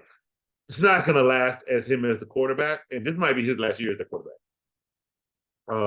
But I got to win in 9 wins because I don't think he's going to last, and whoever comes in is going to kind of make it look good towards the end, but they're going to win and lose some, and that's just, 8 wins is 8 losses is how I see them having, finishing the season. And miss, they have a winning record and lose, like winning record in the playoff record. Because I think they'll end up being number 4 in the division. You can't have 4 teams in the same division. I think 3 now you can have, but I don't think you can have 4 teams in the same division. And that is because normally that 4th place team has a losing record in the division and in records itself. So yeah, 9-8. Tyreek Hill, yes, absolutely. Jalen Waddle, yes. I don't know if it's an absolute. I don't know. I feel there's a decline for Waddle this year. Not a big one, but a slight. Maybe 1,100 yards type of decline from 13 to 12. You'll have maybe 11 to 1,000 yards. Not sold on any running back. Hope trade for Jonathan Taylor. However, they trade for Jonathan Taylor. We have to change his record from 9-8 to possibly 10 or 11 wins. Because we got to make some changes if they do get a running back like him. But yeah, 9-8. Tua, if you draft Tua, you're gonna want him. You have him for the first 5 games. But even in the first 5 games, I got them losing. They got to lose to the Patriots on the road. Chargers week 1. They beat Denver at home, and then they lose again on the road in Buffalo. First 4 games is a 1-3 record. So I don't really know what the numbers will look okay because they'll score, but they'll lose. I guess is that So don't touch the defense. Do not touch Miami's defense, especially the first 4 weeks. Just their offensive weapons and maybe Tua. And the only thing I'm thinking Tua is because he might have 3 or 4 touchdowns, but I don't know. That's even where he might get 2 to Tyreek, and then they ain't getting nothing else. So I don't know. Let's see. Minnesota Vikings. I got them winning 8-9, guys. I don't have them with a really strong record. I even think they take a step back. I got Jett as number 1. Because he's him. He's that guy. And that's where Kirk is going to go. And I think Kirk is going to go to KJ Bourne. That's going to be your number 2 guy. Number 2 target guy, though, I think is going to be TJ Hawkinson. He's born to be your number 2 receiver. Hockenson will be the number 2 target. And Madison, if you got Madison, you got him in the 4th, 5th round, you're happy. You got him higher than that, you might not be too happy. But hopefully he puts up decent numbers for you to be okay with where you drafted him. He's the guy right now, so hopefully he doesn't get hurt. Hopefully he can lead the backfield the proper way. Kirk Cousins is a waiver wire pick. Do not draft Kirk Cousins. I think because he's only going to win 8 games this season, he's not going to look good. They have 5 primetime games, and I think I only have him winning 2 in here. He's not going to win. He don't do good in primetime. So if he loses those 2 primetime games, excuse me, he may have to push for 2 other games, or they lose, and they're going to be 6 wins rather than an 8-win team. So it's not as promising as people think it will be in Minnesota. Last year, I think, was their peak, and I had them in the playoffs. Where they go to the playoffs. I don't think it's going to be like that this year, guys. I really don't. But, Jettas is a guy you should have. Kirk Cousins, no. KJ Bourne, yay. The rookie, yes, as a flex. And Madison, yes, especially if you got him late. Stay away from that Minnesota defense, please. Don't touch them. That coach plays a cover 2. They're going to get scored on. That's still going to be their problem. So stay away. All right, next up we have the New England Patriots. I have the Patriots with a 5-12 record. Yes, even with Zeke, even with Ramondre Stevenson, even with Mac Jones. Even with Juju there, they have a tough schedule. They got to beat a lot of really, really, really good teams. Check this out. They might be able to beat New York in week 12. Overseas, I don't think so. That's the problem. But they might be able to. But in week 13, Chargers. Week 14, Steelers. Week 15, Chiefs. Week 16, Broncos. Week 17 on the road, Buffalo. That is how many losses I see the Patriots taking, bro. We might be talking about Bill Belichick looking for another job next year with the losses. I'm sorry, they could possibly beat the Cowboys. But again, if they beat the Cowboys in week 4, that's not good for the Cowboys and a 9-8 record. They couldn't possibly beat the Saints, but that defense ain't the Tom Brady. Again, this ain't Tom Brady's Patriots we're looking at. This is a Mac Jones Patriots we're looking at. And Mac Jones has not shown me him. He's not shown me much, okay? So I got him at a 5-12 record, and I'm weary about just about every one of their weapons. They're gonna put up points, but it's not like the Patriots are scoring 30 points a game. So anything between 19, 20-something points a game, that's like 1 or 2 touchdowns. 1 from a running back, maybe 2, and maybe 1 from Mac Jones. So a lot of these receivers ain't gonna get no love in the end zone, guys. Sorry. Maybe Juju because he's the bigger guy, and I would be more comfortable with any one of these guys is Juju. That's it. All right. New Orleans Saints. Guess what?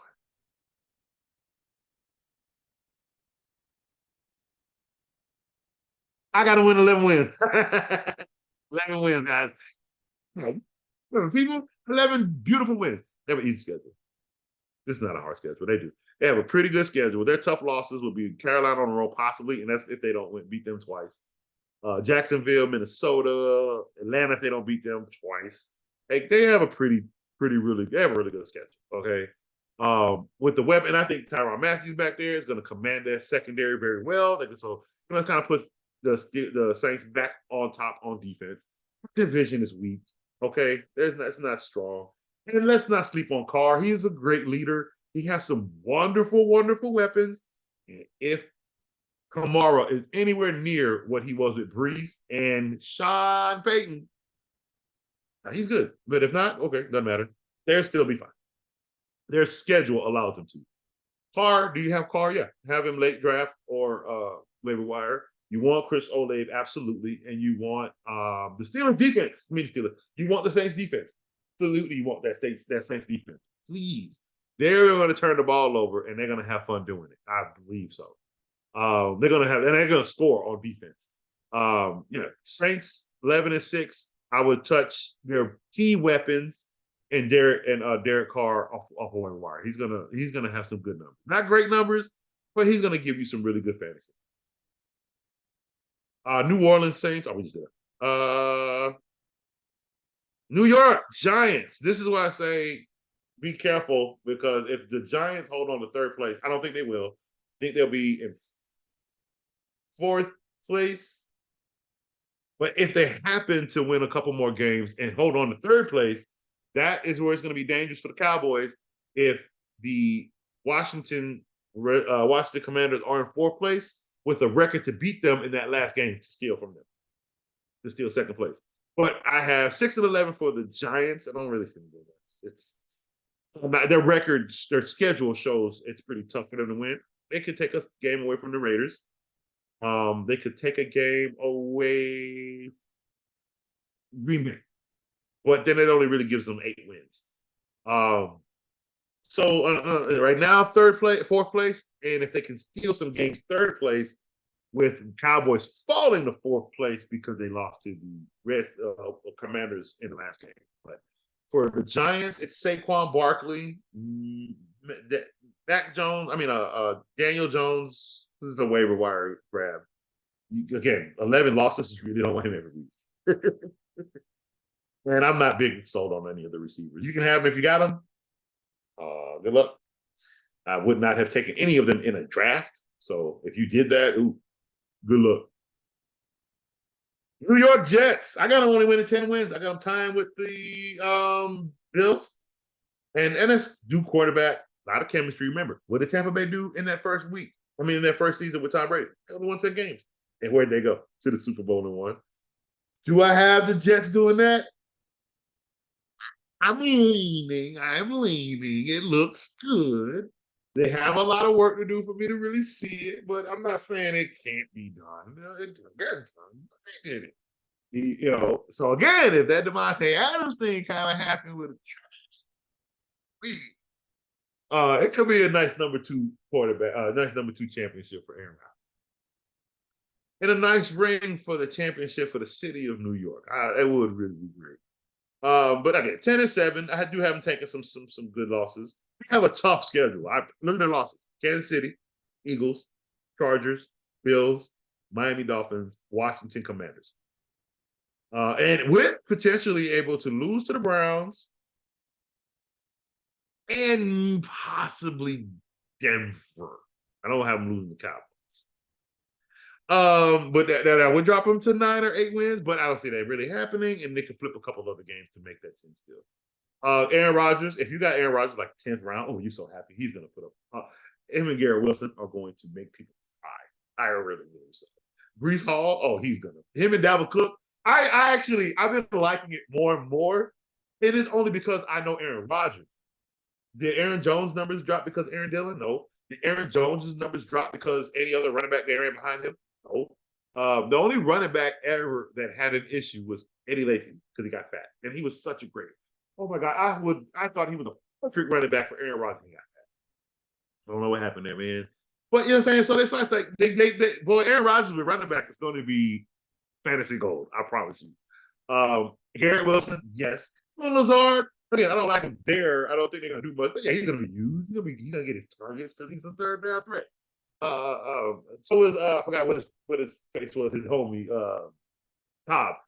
They'll be fine in that. They're just nothing to scream at as a top tier pick, waiver wire or late round pick. You know what I mean? That Jets defense, I'm weary because of the 7 losses, and I think they'll do enough. I know Sauce is back there, but he still didn't have enough picks last year, and that's because he had stops. And again, we need turnovers and fantasy. He had a lot of tackles, which is beautiful for a cornerback. But he didn't have that many in his. I think he'll double his interceptions. I think they had 2, possibly get 6 this year. But I don't know. So I think they'll have more stops, and that's fine. It's just for fantasy purposes. You don't want those kind of defenses. You want defenses that are going to get sacks and picks and score off defense. All right. But offensive weapons, absolutely you want, especially Dalvin Cook. Yes, you want Dalvin Cook late round value. Philadelphia. Yeah. My man Kev has been on a high since the beginning of the season last year. Well, Kevin, stay on your high. Ain't no need for you to come off your pedestal. These boys winning 13 easy games. And I'm telling you, it's not an easy schedule.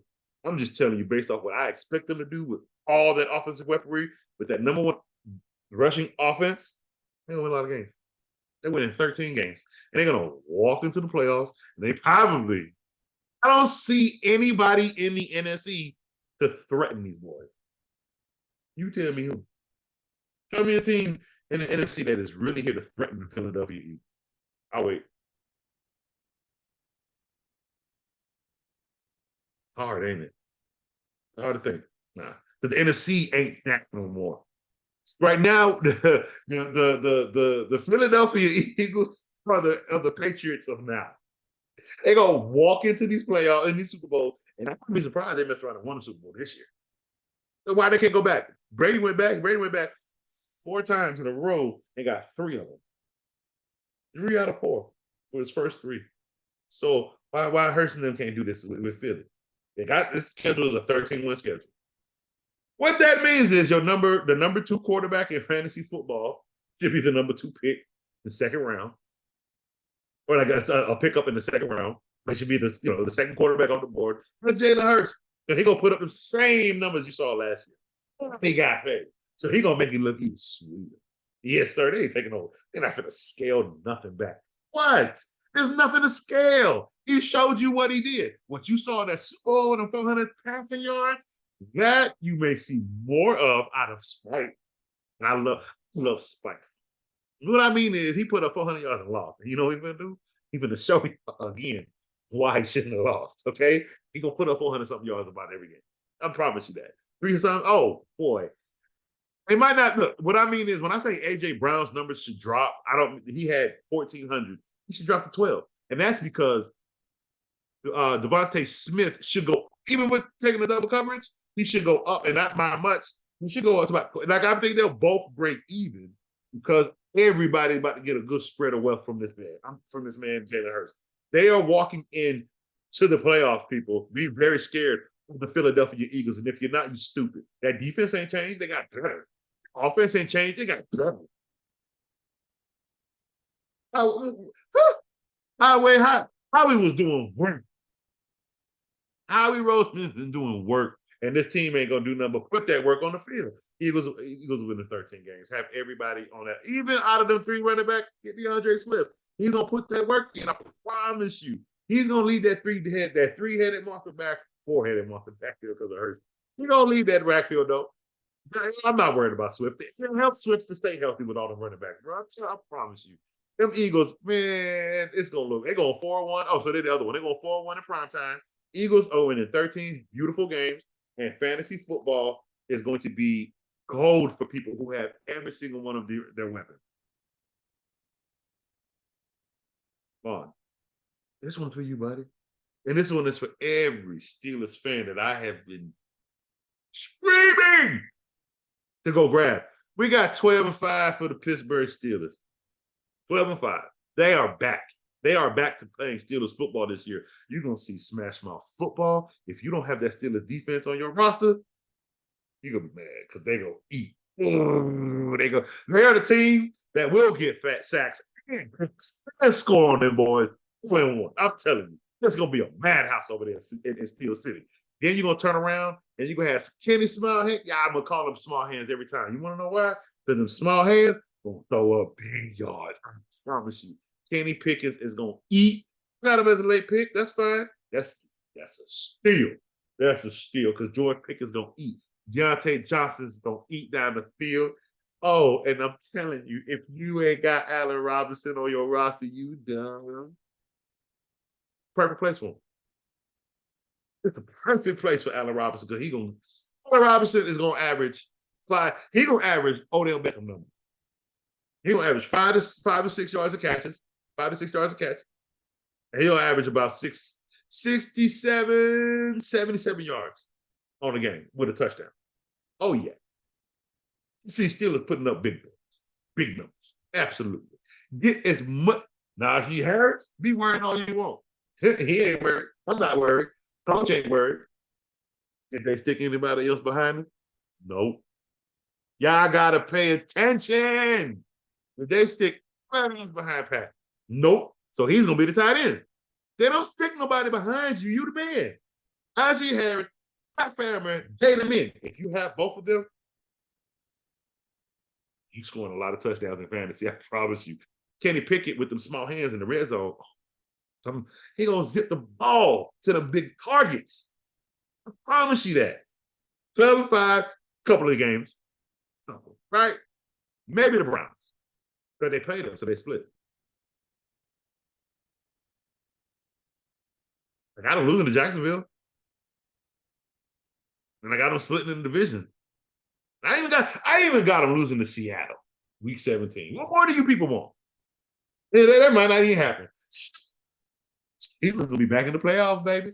Back in the playoffs to have every single person you can off this roster on your fantasy team. Kenny Pickett putting up 4,400 passing yards. Kenny Pickett putting up 35 plus touchdowns. Kenny Pickett would not throw more than 12 interceptions. Stamped it. All right. I've been waiting to get to this one. San Francisco. All right, so I didn't like what I saw early with this whole quarterback. But you know what? They came out and said, nope, we know what we want, and it's him. They made their choice. I'm not going to sit here and fight their choice. I don't like their choice. Only reason I don't like their choice is, why are you holding on to the other one? It's a slap in the face to guys, and you hurt their confidence, you know what I mean, when you do stuff like this. And what I know is what they're going to do is they're still going to use Trey. He's going to come out and use both quarterbacks in every game. Why not? Because Trey is going to, and then here's what I say. If you got Brock Purdy, okay, that's fine. Understand he's going to have touches and completions vultured from him, because there's nothing wrong with Trey Lance. And you're going to use Trey Lance in the red zone because he can run and he can throw. And you're not going to put an injury on Brock Purdy. So they're going to use both their quarterbacks. They might give a little bit of value to Trey Lance and Superflex, our main, but PPR probably not, because Purdy's still going to have the bulk. But I have him winning 10 games, guys. See, Dave, I ain't have him. That's what I meant when I said they could fall. They could fall with these 10 games to third place, because Seattle potentially could move up 1 game or 2 games if they can't hold these 10 games and be the lead in the division with these 10 games. That's all I'm saying. And when I say third place, that's if, and I mean a strong if the Rams happen to win more than 6. They're winning more than 6 games. What that just means is it's going to be the Seattle and San Francisco 49ers division to win. Period. And I have them both, I think, at the same 10-7. You want Brock Purdy, but be wary, because, again, I do think that Trey Lance is going to vulture. Debo, yes.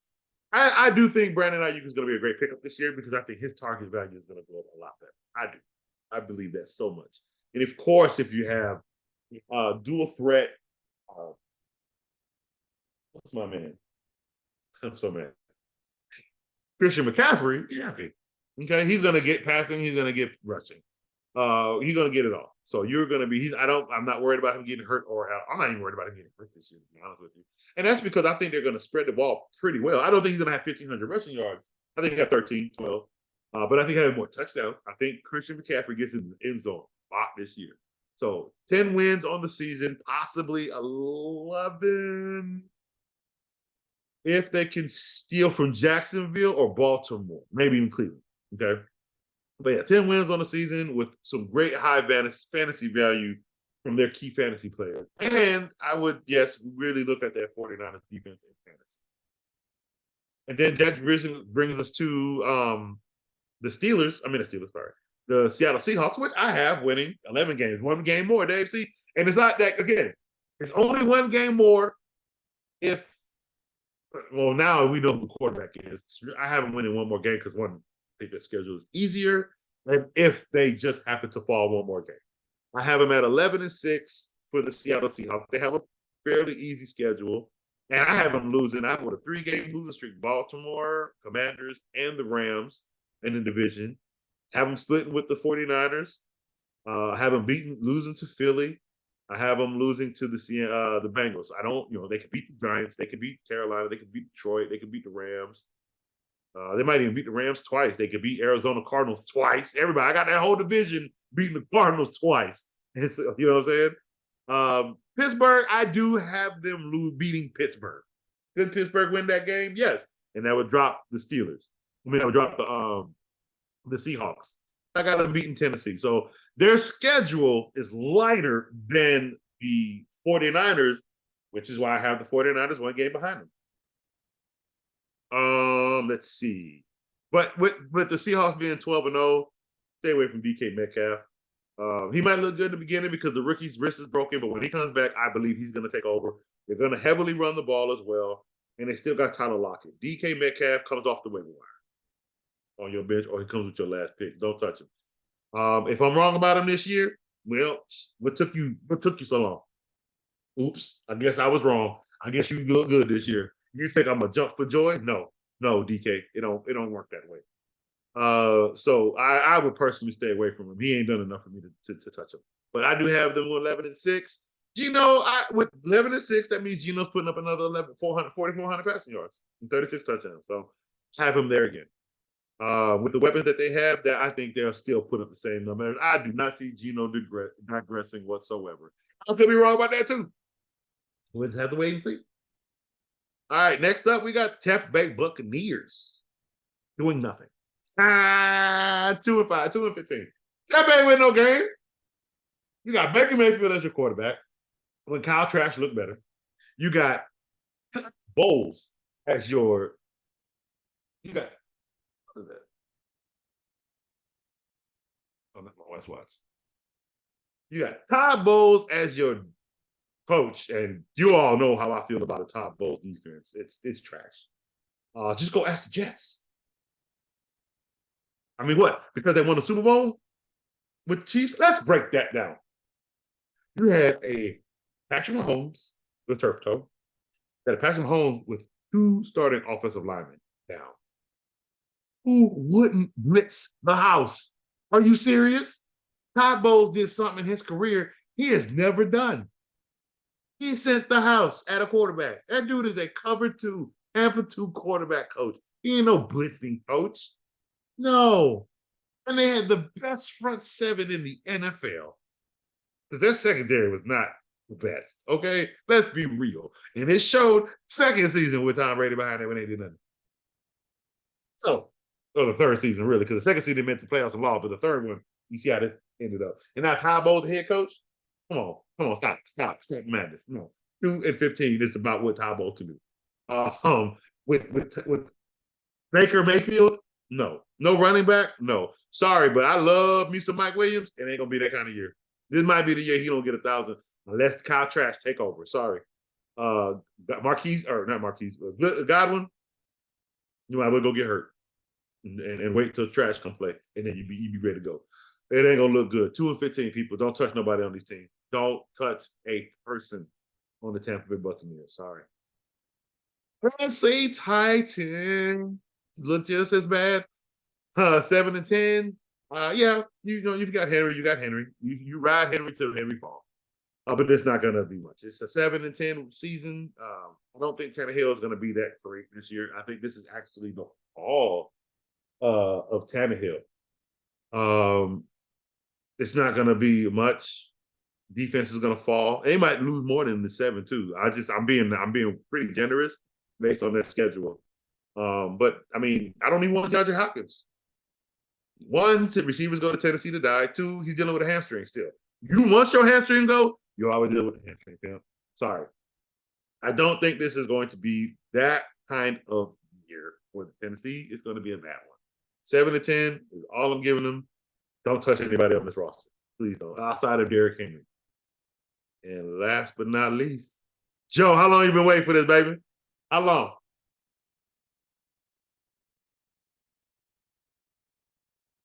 Time we have teams high with another team, right? So rare. And I think I had Washington winning 14-something games. Come on, let's be real. I'm like, what, 9 wins? With that last one being against the Cowboys. It's a playoff first, baby. That is Sam Howell in the playoffs with the Washington Commanders. And that is Zeke and 15 picks out of the playoffs. I got to win in 9 games. It's a tough damn. Oh, and let me tell you, let me tell you these 9 losses. Broncos, Buffalo Bills, Philadelphia Eagles, the Giants. It's a division split. They got the Seahawks, which they could win, lose. But I have wins a loss right now. Dallas Cowboys, it's a split. I got them losing to the Jets, and I got to lose to the 49ers. That means it's only the 8. That's it. That's 8 losses, bro. So they beat them Dallas Cowboys for that 9th win. Because I got Dallas losing that game and being out of the playoffs. I have Washington winning that game in the playoffs.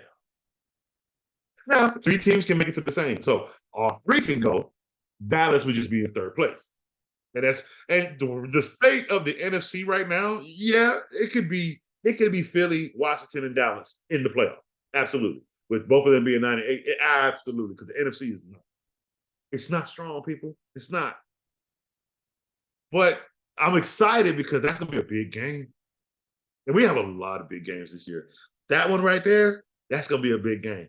This is a big game because of everything we have transpiring this year. And the refuse to lose family, that's a big game.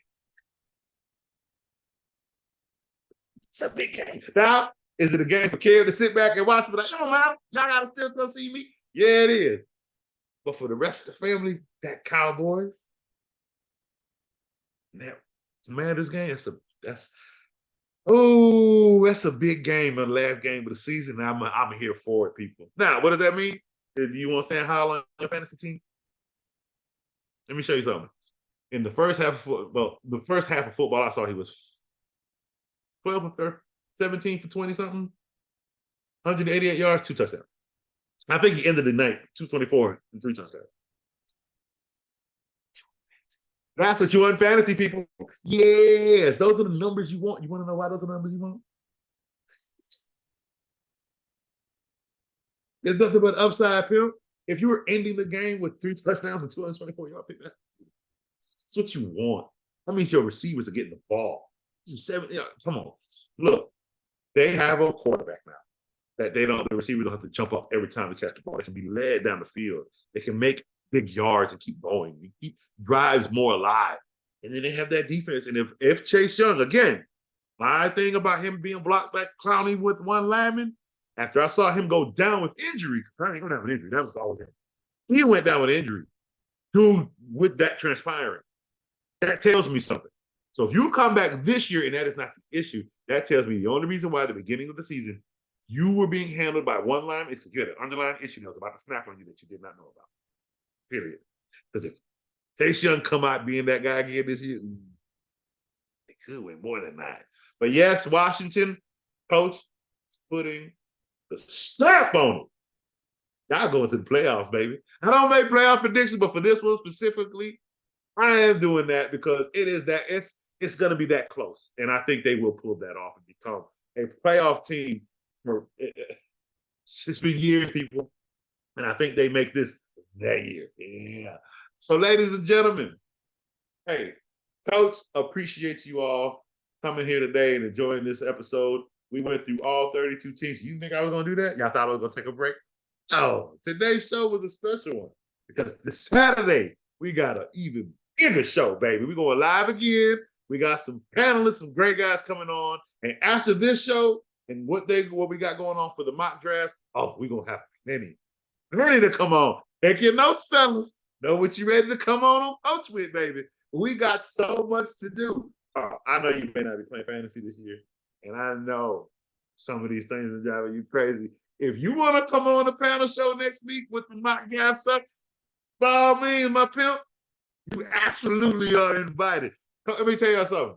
Carl, when it comes to Coach's show, Carl has one of the biggest invites because I know for a fact when something comes out of my mouth, he will find a way. He will find a way to villainize. Love it. I love it because me and Carl we have the best debate. It gets so much sometimes when somebody say, "Oh, we see Carl and Coach." I would go on the chat. Why? I battle Coach every week. Can somebody else come? Like, can somebody else go see Carl? Can somebody else come at Coach? Me and Carl do this. You understand? Let's do this. We've been doing it ever since he's been analyst of the year. Anyway, let's start from the Coach. That's okay. But look, he is always invited. Everybody's invited to Coach's show. You want to come on the show and deal with Coach for an hour or more.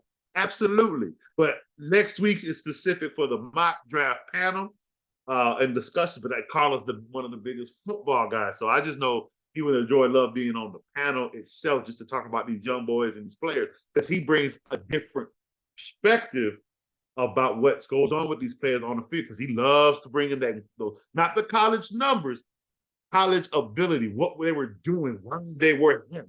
He brings a different aspect when he talks to players. So the guys that I'm bringing on are numbers guys that are per fantasy, that played in the league last year, come into the same league this year. And if Carlos playing, that's even great because it just adds to it. Next week's show is specifically for mock draft panel members, so we can discuss strategy and what you guys should be doing per your draft season. Okay, so please stay tuned for that live event next week. It's going to be a doozy. Not next week, this Saturday. This Saturday. Yes, live event this Saturday. It is going to be a doozy, ladies and gentlemen. So please enjoy. I loved it. I loved the show this week. I enjoyed it today. Please, again, if you enjoyed the show, please hit that like button. We need you to hit that like button and hit that subscribe button. Become a part of the family. Become a part of the Refuse to Lose family and enjoy all the shows we have. Again, we have Baseball with Teddy, BWT. He is our baseball guru, and he will give you, that guy knows baseball in and out, up and down. Anywhere you want to look at it, I'm talking about if you had an issue with the way the strategy of hitters has changed, you want to talk to Teddy because he knows it too, people. He knows your pain, and he will talk to you guys about the new way of swinging. He doesn't like it. He hates it. He knows the one guy knows baseball. We got CTC, Carl Talking College, people. He is predicting every single college conference that we have. A lot of college team people. You think I do a lot of work when it comes to the NFL and these 32 teams?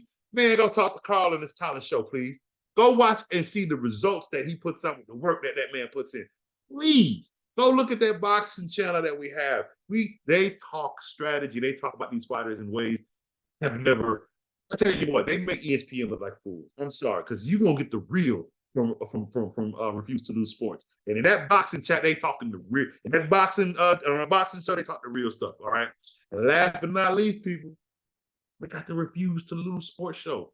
The 3 top dogs, Carl, Dave, and Tomo, where they bring everybody on to talk sports in any fashion. Okay, you better come on there with some good debates. You gotta come on there knowing your stuff. Do your homework. Do your research. But know what you talk about and stand on your toes. Don't let anybody change your mind. Nobody change Coach's mind. Carl. Dave. All right, they ain't all them shots out. All right, y'all get lucky with what it is. Coach loves everybody, man. Thank you again for joining me on this wonderful, wonderful episode. And we will see you this Saturday for our live event. Coach is out.